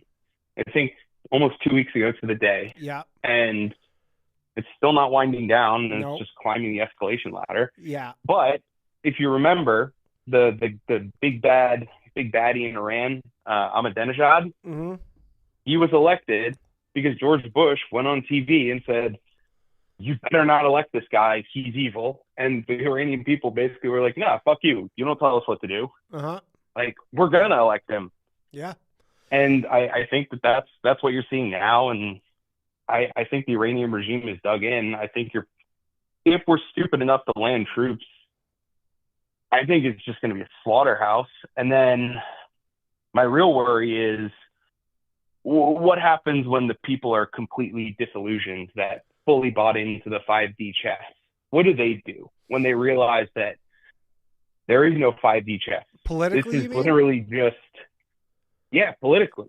Well, here's the thing. Some people, people, and I experience this a lot with a lot of different things. Some people, when they have a very firm worldview that is kind of their identity, facts will not change that. They will fit the facts of the matter to their worldview, and they will just keep trudging on.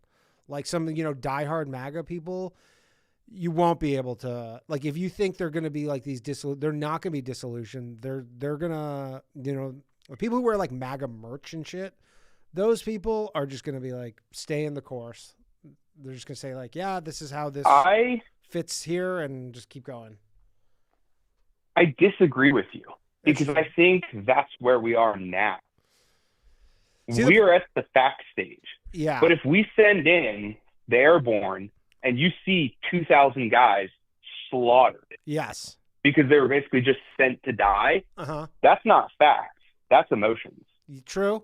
That's like, true. But then they'll turn on Mark Levin, and Mark Levin will be like, these are all American patriots, and they're dying for no one watches Mark Levin. I mean, probably still. Like, I know that. I listened to Mark Levin when I was in 8th grade.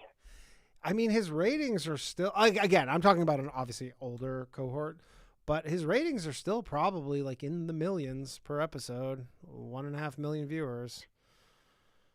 It's not like, not that that's maybe. that's not a massive amount of people, but I actually would have thought it would have been higher than that. But I mean, yeah, I don't know.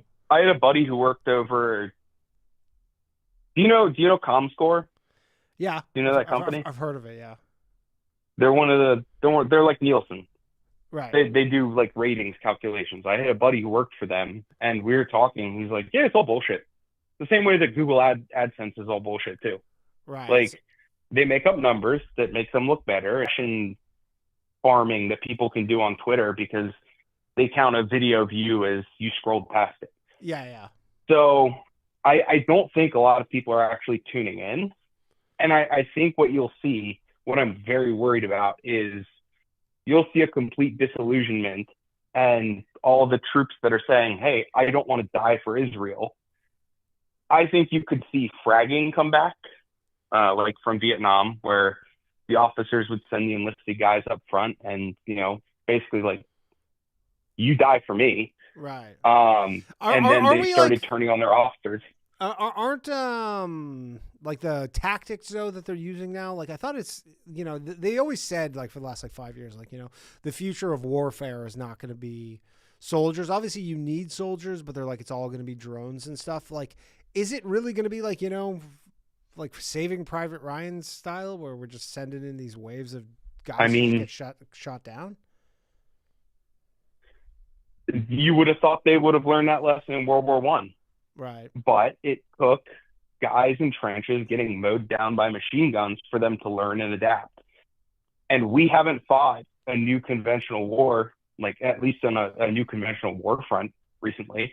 All we do is bomb countries that are weaker than us or send in like tier 1 guys to go, kick in a door under cover of night. They're in and out less than an hour. Yeah. In practicality. And I guess the Russia-Ukraine thing has been operating under this modern warfare thing, and they have had hundreds of thousands of casualties. And so what you're going to see, I think, is a conventional force drop, or even like you could see soft guys like Rangers or the Airborne dropped in, and they're just going to get pelted by suicide drones. And you're going to see body bags come home. And what shifted the tone for the Iraq and Afghanistan wars were the coffins. The flag draped coffins coming home every day or every week, really. And then people go, why are we dying? So I think that if you start seeing that, like, look at the censorship to kind of wrap it up on the whole, like, libertarian, point that I was talking about, like when we were like texting back and forth on this, is war impacts at home. The censorship in Israel, Dubai, everywhere. Like, honestly, there wasn't really freedom of speech out there. No, like it is interesting because I was looking from Twitter, it seems like Iran has just stopped firing missiles. If you go on Twitter, you're like, it was my whole feed, and now it's difficult to find any instances of it until you find certain reporters, and they're like, no, there was 30 today. But it's just not and it's really covered. Well, it's illegal to cover it in certain places. Yeah, I know that. And I think Israel even passed something where you can't like post videos or photos because it can help them with their like targeting.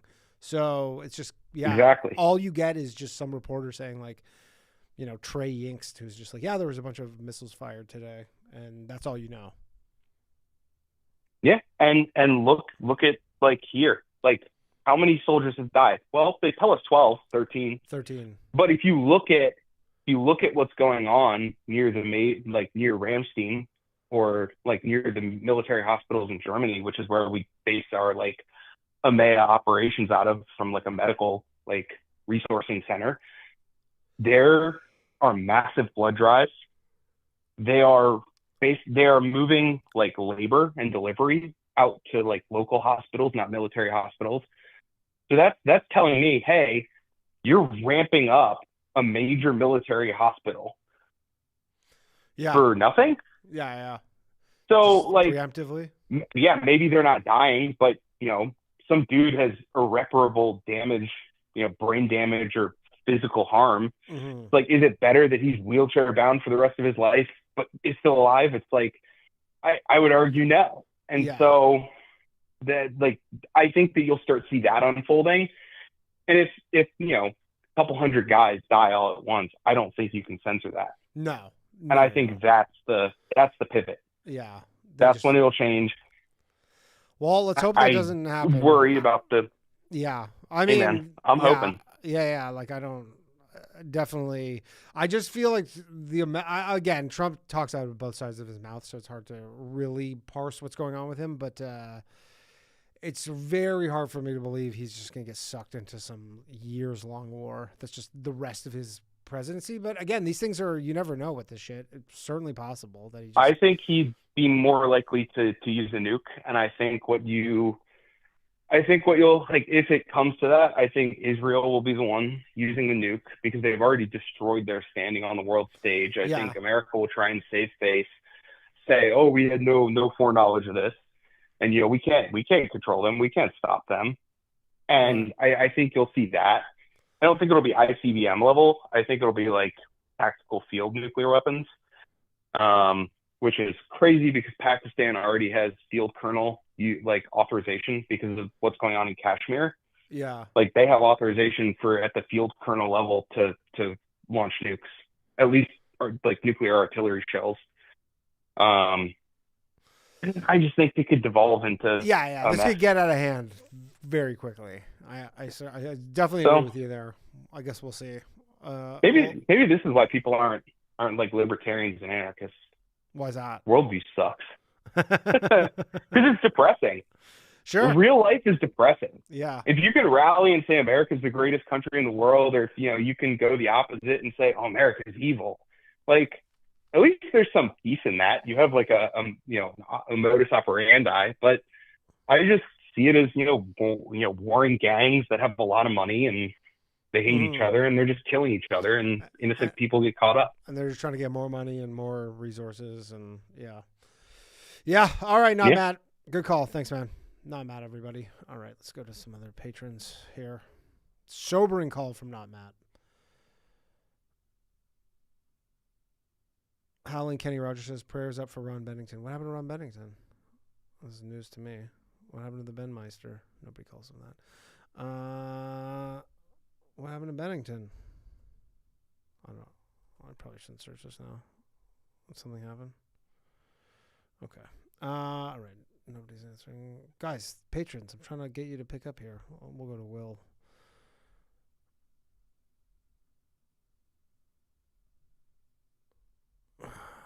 No. Is this thing broken? Guys? Hello? Hey, Will. Is this Will? Testing 1, 2. No, this is Peter. Oh, Hello?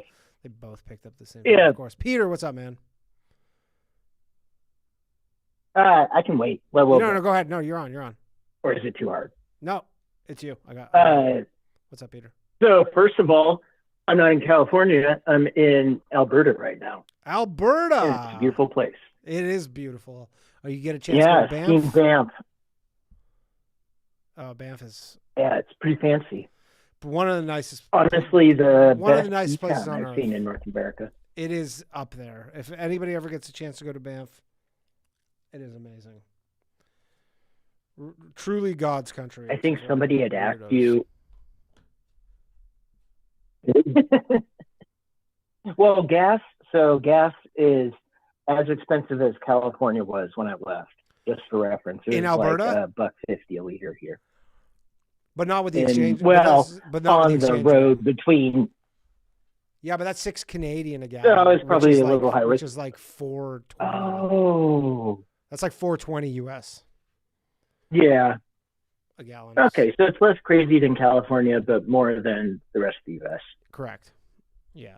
Which is wild because they make so much oil up here. I know. It's like, I mean, to have high gas prices, like, you hear about this stuff in certain oil producing nations in the Middle East where like gas is like 3 cents a liter.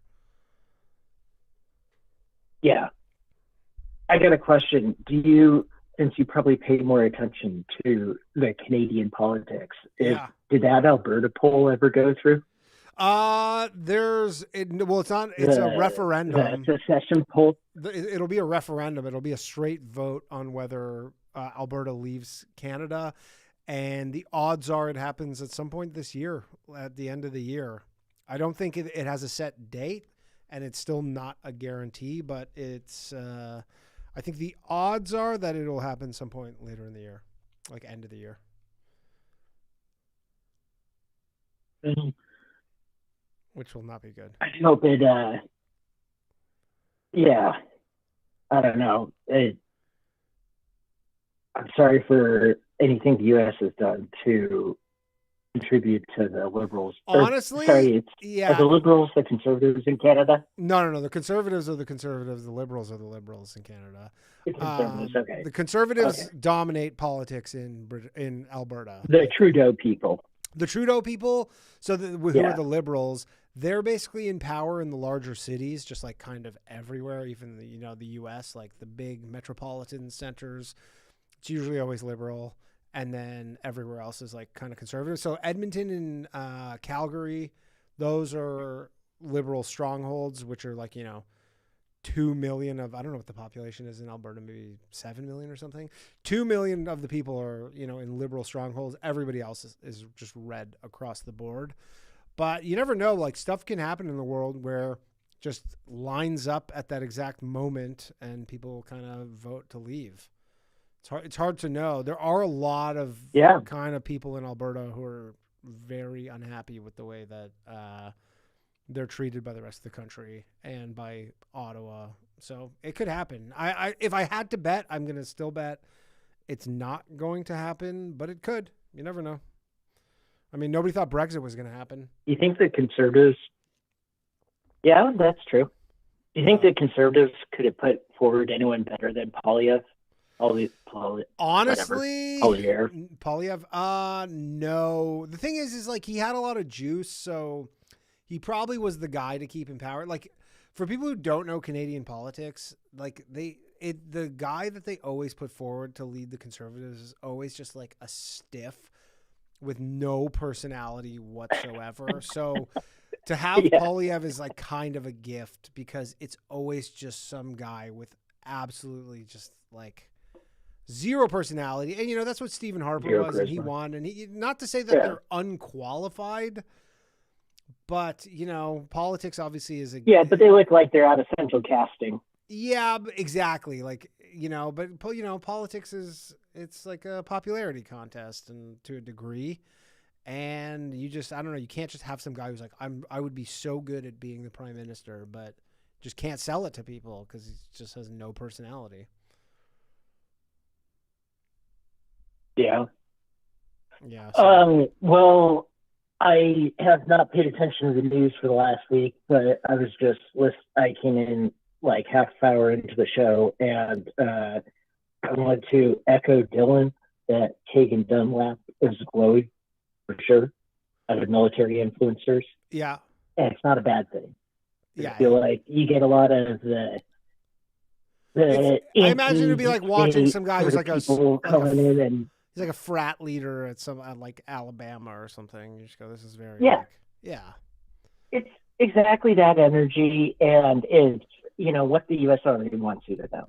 So exactly, like if some guy was very critical of the U.S. Army, the military, as an influencer, they'd be like, "Shut this shit down! Like this is done. You're not." Yeah, I totally get. Like I don't think I'm getting everybody's opinion when I see stuff like this. You're getting a curated opinion, if you will. And some of it, the U.S. government's a big entity, and the U.S. military is a big entity. And there's, to the point, there are tons of influence. There's people in the in the intelligence, cryptography, the S2 Underground Dylan recommended. I would echo as well. It's also good. But there's a lot of people from more the like straight, Army, Navy, etc. branches. It started, I would say, well before COVID. Yeah. With getting a lot of people from getting the let's say lower enlisted ranks. Anyway. Right. Yeah.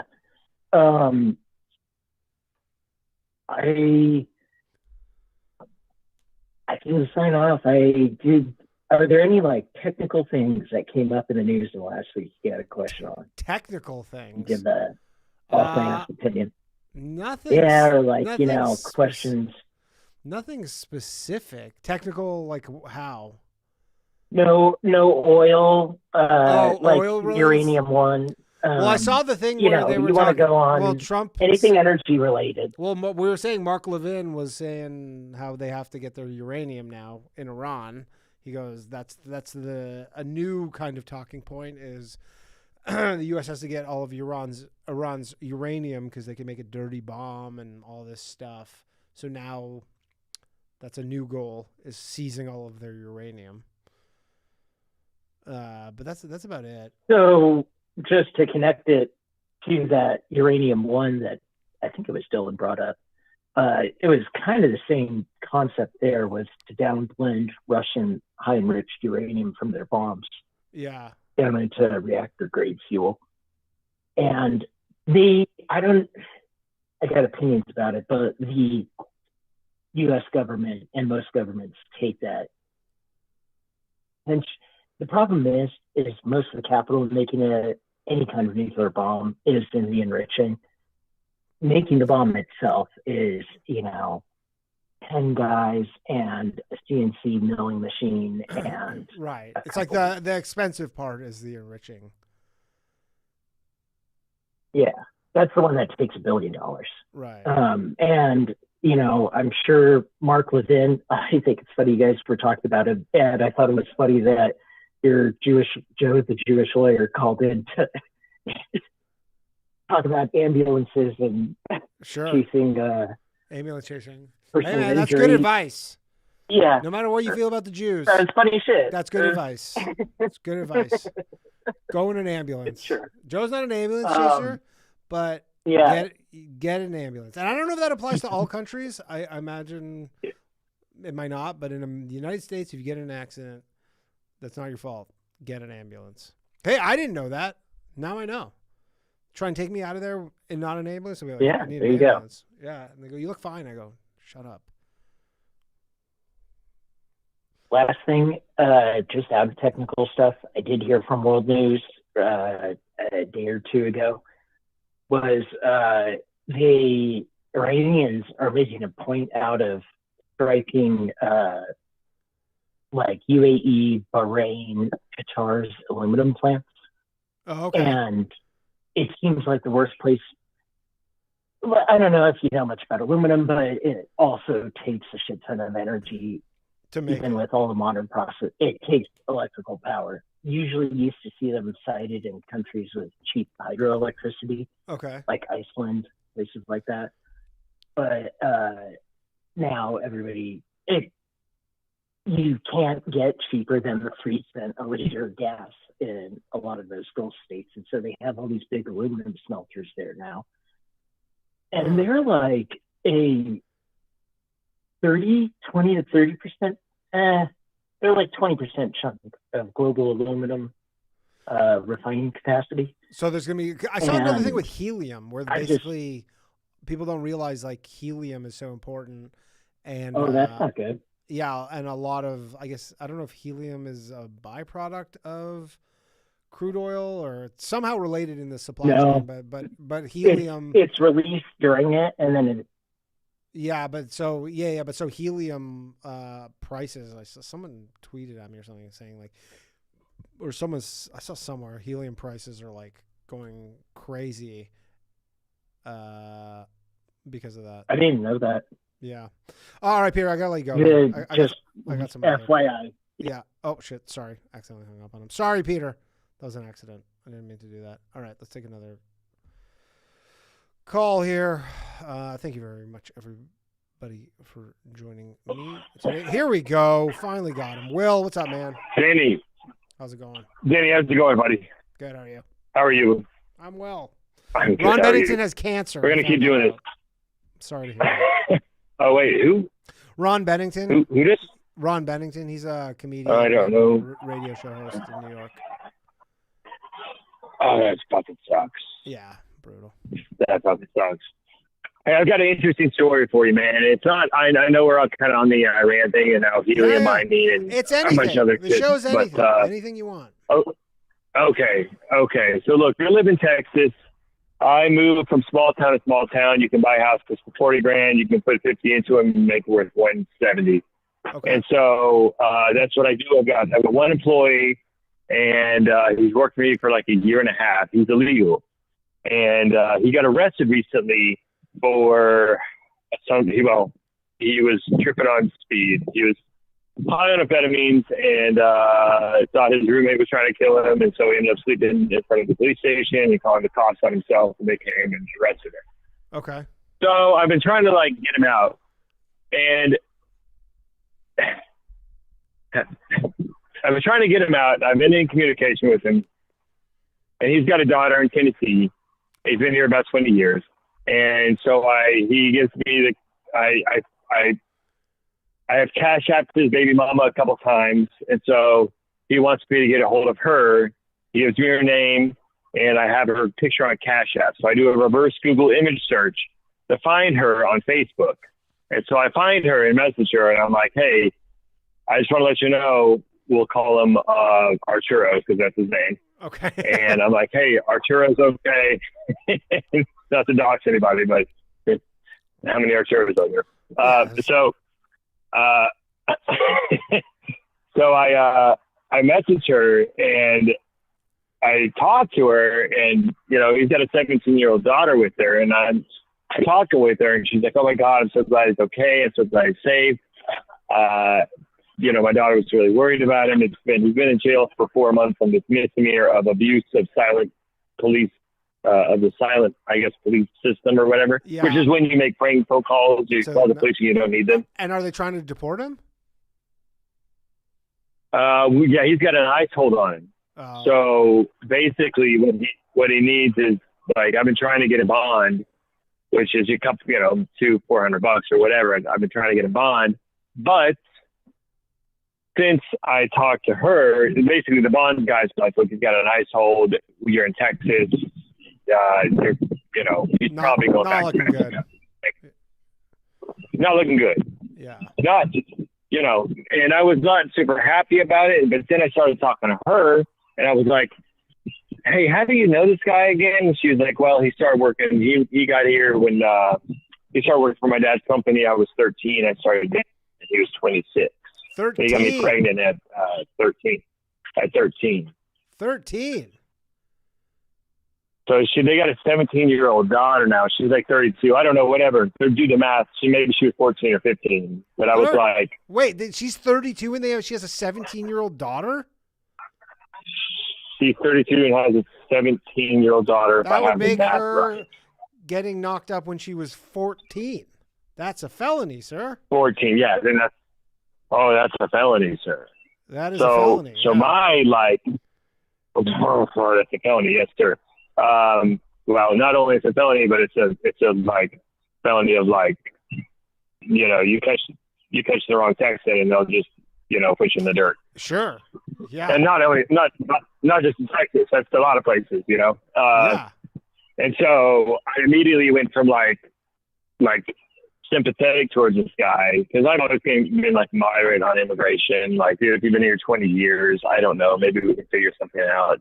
Yeah. And all of a sudden it's totally switched me from like, I'm like, okay, push the button and get them out. I'm just like, fuck these people. And not like, oh, he's probably going to be like, hey, Mr. Will, you're not helping me anymore? Yeah. No, he writes me letter. Well, I blocked him on this, like, NCIC communication services. I blocked him on that because he called me like 11 times in a day or whatever. But anyways, this is kind of an aside in that this is more of an ethical thing where an ethical conversation where I bought him a truck, right? He paid me, I bought him a truck for $3,000 and he paid me, I think, $1,500. Yeah. So he owes me $1,500 on the truck.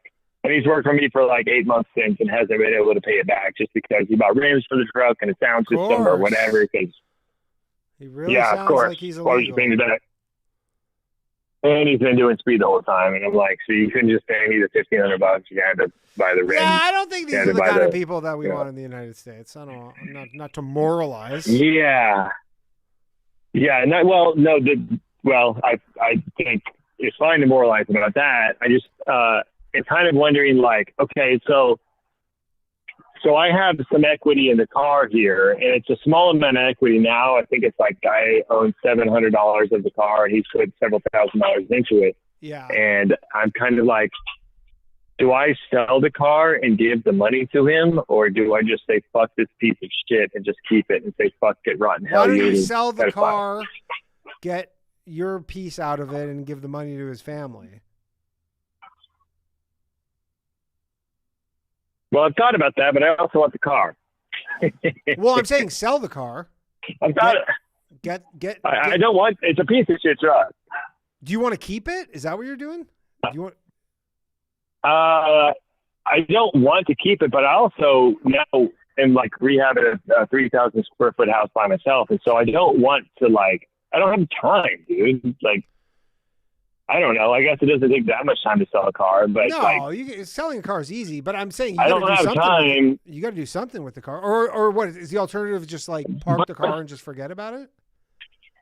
Well, the car's in my name. In Texas, if you're illegal, you can't get a title in your name for a vehicle.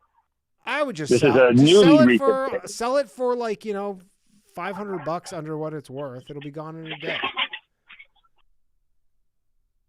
Literally. Yeah, I don't know. I don't know what it's worth. It's probably worth. He says it's worth $5. I say we bought it for $3. It doesn't really matter. But this guy's a pedophile. Part of me that's like I want. That's kind of what I'm asking you, and I want your audience. I want the answer because I'm like, part of me is like, hey, burn in hell. I never want to talk to you again. Yeah, and everything yours mine. That's pretty. He seems to be a bit of an unsavory character. I think the move here is do something with the car, give whatever extra money to the family, and they just deport his ass to wherever he came from, and that's that. Yeah, his parents come back too, and I'm like, dog, you're not coming back. Like, there's no way that you're gonna make it back across that border right now. No. I mean, I guess would be shitty for you if he somehow makes it back, and now you have a new thing to deal with. Well, no, I don't give a shit. The nice thing about Texas is that you can trespass people, and you can unfire. Well, I mean, I guess if he shows his face again, you just get him deported again. But you could come to vandalize. Yeah, you could come vandalize. You could come, and it's also not that easy to just be like, oh, hey, there's illegal here. Come get him. Yeah. But he could come set my house on fire, my rental property. You know what I mean? So it's not that easy. Not ideal. So yeah, I don't know. Yeah. I think that scenario. I don't know. I guess I wanted some confirmation from you because I'm like, I want to take everything you own and I want to put you in the dirt. Yeah, but I mean, before I heard the 14-year-old, I can't do that. Yeah, before I heard that part, I was like, yeah, help him out, and now I'm like, just send him back home and just kind of wash your hands of this. Send him back home. Someone else was telling me they were like, you could call ICE about it and tell them about it. I'm like, no, that's not. I'm not doing that. Yeah, no, I mean, again, probably. I don't know. I mean, probably the statute of limitations on something like that hasn't run out. So if you want, yeah, and I wish we had that lawyer back on here because I believe the statute of limitations on a crime is from when the crime is discovered, not from when the crime is committed. Sex crimes. I believe that's how it works. Sex crimes are like basically no statute of limitations because they all the Me Too stuff, they were getting people doing shit in like the 70s and 80s and shit. It's at least 25 years. Yeah. It's at least 25 years. Yeah, that's actually good advice. Give the money to the family, like the mom and the daughter. Yeah, give the money to the mom, or give it just to the daughter or the mom, and just have his ass sent back, and that's it. The guy's a goddamn pedophile. I hadn't thought of that. Yeah, that's the best advice anyone can give me. All right, thanks, Dan. Well, everybody, God, you think you know somebody, and then they turn out to be a pedophile. Can you believe it? All right, we're going to take our final call of the night. Thank you very much for joining me. Maybe we'll have 2 more calls. We'll see. We might have 2 more calls. There's a chance. We'll see how long this one goes. We got Kim, who's not unmuting themselves. Oh, here we go. Kim, are you there? Hello? Kim.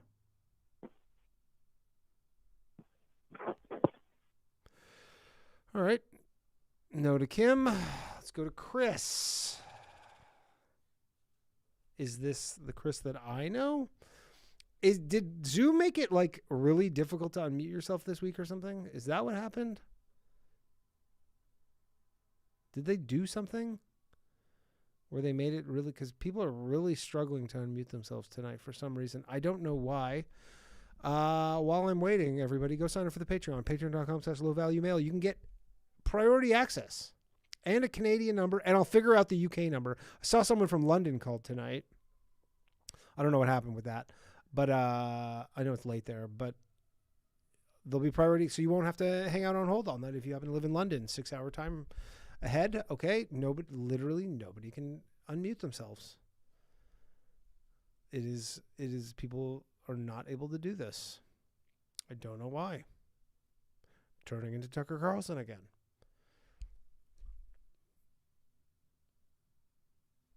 Okay. Nobody can unmute themselves. I'll give them a couple more minutes. I'm hitting ask to unmute. Ask to unmute. Oh, here we go. Hello. You're on Low Value Mail. Who am I speaking with? Hey, what's happening, Danny? Mark. Mark, what's up, man? You. Hey, cool show. You know. Thanks, man. Something I'm wondering. Yeah.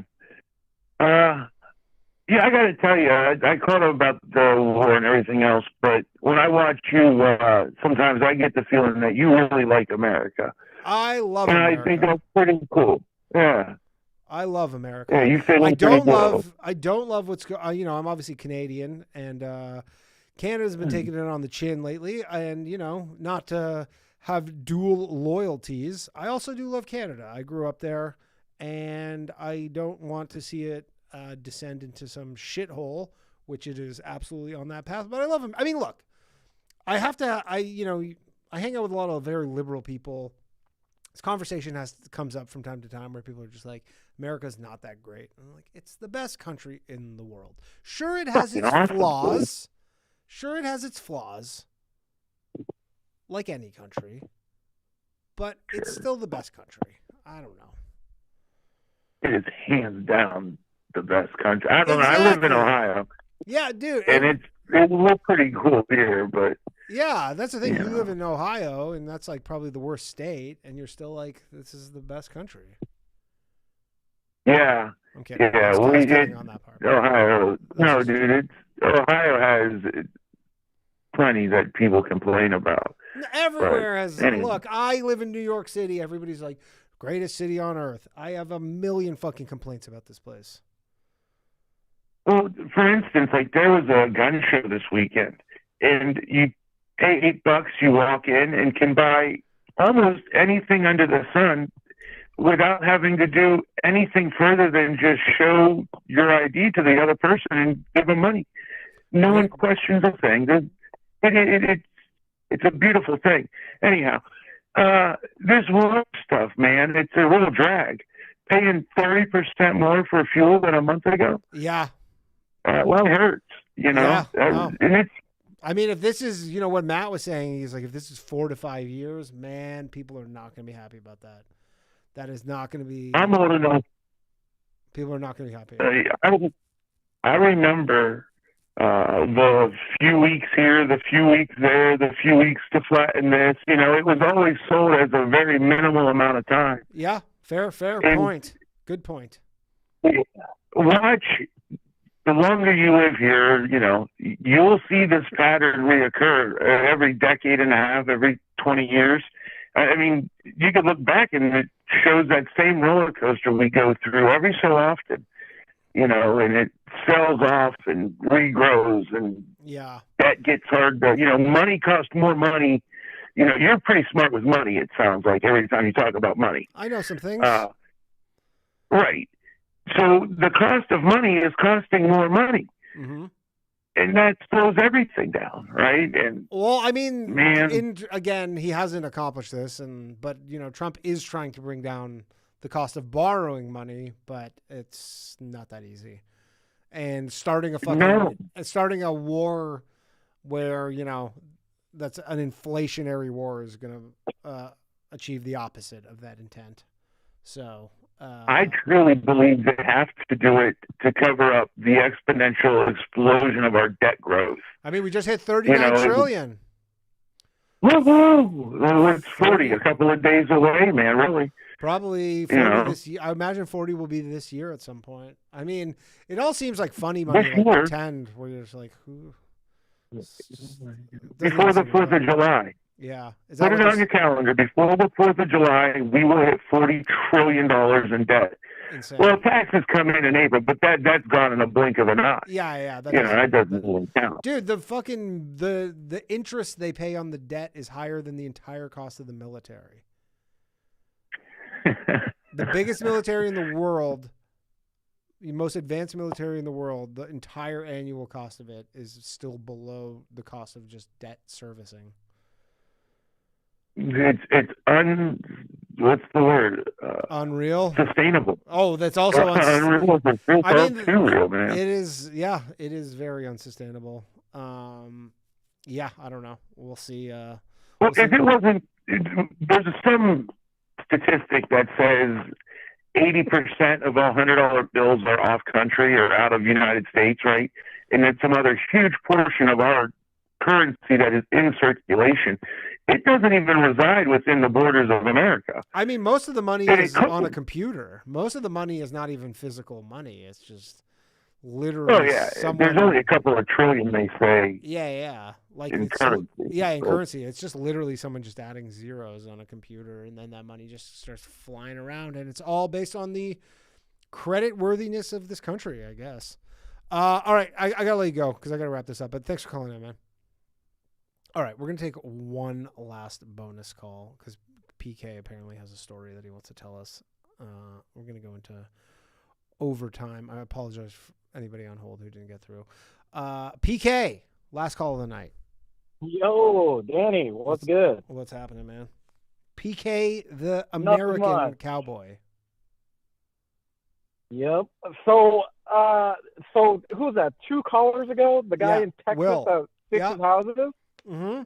Oh my God! Like, what is he doing? Second thinking himself when he asks for an opinion. Yeah, and then he feels sympathetic for the guy. Well, because like, the guy's obviously going through a tough time, and he obviously has a personal relationship with the guy. They work together for some time. Who gives a fuck? I agree. The moment you start doing that math, and you're just like, oh. Well, yeah. He's also got to think like that motherfucker came in and then worked with somebody and then knocked his boss's daughter up? Yeah. Is that what the I heard correctly? The guy is literally a pedophile speed freak who's in the country illegally. Yeah. I think sometimes you just got to let him go. You just got to let him go. No, you need to beat their ass first and then fucking ship him out. Well, put him on a boat, he's in blow jail. the boat up. You can't even get to him. He's in jail, and then he's going to get handed straight to ICE and on a one-way ticket back to wherever the fuck he's from. So, I'm sorry. I don't know. That just blew my mind. No, I agree. At that point, I'm like, who gives a shit about this guy? Yeah. Get him out of the country. To be fair, like, if it was like my brother or my sister that did some shit like that, I'm fucking kicking their ass, and I don't ever want to see them ever. Sure. In my life. Yeah. Ever. Yeah. Like, I do not give a fuck. Yeah. And I mean, to be honest, I don't like my family anyways. They get on my nerves. Sure, but still, like, for some guy you worked with for, I don't know, 8 months or a year or something, the roof, like, working on houses. No, that's crazy. Send his ass back. Yeah. Will, if you're listening right now, let it go, sell the car, fucking give that fucking kid half of it, and you pocket the rest. Yeah, sure. That's it. Or just get your $700 back and just like send everything else to the kid, Cash App, and that's it. And just... Yeah. But the pedophile's got to go. Wild, man. The pedophile's got to go. Yeah. All the illegals got to go. I don't care. Fucking your grandma, your fucking aunt, your uncle, I don't care. They all got to go. They all got to go, but this guy's especially gotta go. I guess we could say that. Yeah, for sure. Yeah. But yeah, so... Oh man, when are you gonna do an SF Bay Area show, Danny? Working on it. I'll have one coming up at some point. Well, when do you think coming up? Hopefully later this year. Yeah, hopefully later this year. I have my booking agent. He's working on it. He's been getting me lots of shows, but nothing in California as of yet. But there should be some. All right, fucking. What are you thinking? San Jose or San Francisco? It's honestly, Oakland? it's wherever he gets me in. So, but probably. Oh no, I have a San Diego show coming up, but I know that's not necessarily close. But probably I think San Francisco, and maybe Sacramento. I think those are like the 3 main stops, in LA, obviously. Those are generally the 4 main stops in California. Oh man, you'll like you'll like San Francisco and Sacramento. It's like literally the same shit that happens regardless of what type type of people there are over there, they all do the same shit. Like, fucking, you got fent addicts over in San Francisco and the homosexuals. Yep. And then you got the kind of like hardcore frickin', they say to be right, but they're all like meth heads. Yeah, like tweakers. And it's super funny in Sacramento. Yeah, and it's super funny. So, you know, like. Well, I'm looking forward to it. Sacramento is a dust ball. I've never been to Sacramento. I've been to San Francisco when I was a kid and San Diego, and I've been to LA recently. I've never been to Sacramento. Don't feel like I'm missing out. Sacramento is a dust ball. No, you're not missing out on too much. But you are relatively close to Tahoe from Sacramento. I've never been to Tahoe. I heard it's nice. I don't ski. Oh man, you gotta go. No, fucking go for the water, man. Yeah, just go hang out. All right, if I can make it out there. I gotta let you go though. I gotta wrap this up. But all right, Danny. Later, man. PK, everybody. PK, the American Cowboy. That's been the show, everybody. Thanks for joining me tonight on another episode of Low Value Mail. We'll be back tomorrow night with a new episode of the Bathhouse, 9 p.m. live from the Stand Comedy Club and Green Room. Thank you for the super chats. For the two of you who drop super chats, and sign up for the Patreon, patreon.com/lowvaluemail. I know it's so annoying because you're like, I have 1 million subscriptions, myself included, but just do it or don't. I don't know. Shout out to Gerard for producing the heck out of the show, as I might say so. I feel like it still looks blurry. Does it kind of look blurry? All right, I'll dick around with some camera equipment and figure this out. All right, that's been the show. Thanks very much. We will catch you all next week. Good night. You know it, all my shit heroic. Empathic abilities, yeah, my face be also stoic. Bleep, blow up, nigga, that just means I'm working. They see me as a leader, so that's why I'm Captain Kirkin. These tracks from the stars, that much is for certain. You can feel this hit if you up or if you hurt. I'm raising my stock, not talking my feet in some Birkin. Number Johnny 5 got a fucking short circuit. Bring the track to life when I spit phenomenally. When I hit, she feel that shit in her abdominals. These rappers make me laugh like comic view, they comically. You know I got a ball out, I hit the track running just like Sonic do. They don't wanna turn on my light switch. Yeah, they was trying to get me on my hype shit. Yeah, they don't wanna turn on my light switch. Yeah, and they tried to down me up some KO type shit. Yeah, they don't wanna turn on my light switch. Yeah, now we pulling up fresh on some flight shit. Ha. They don't wanna turn on my light switch. Yeah, they don't wanna turn on my light switch. They don't wanna turn on my light switch. Yeah, they was trying to get me on my hype shit. Yeah, they don't wanna turn on my light switch. Yeah, and they tried to down me up some KO type shit. Yeah.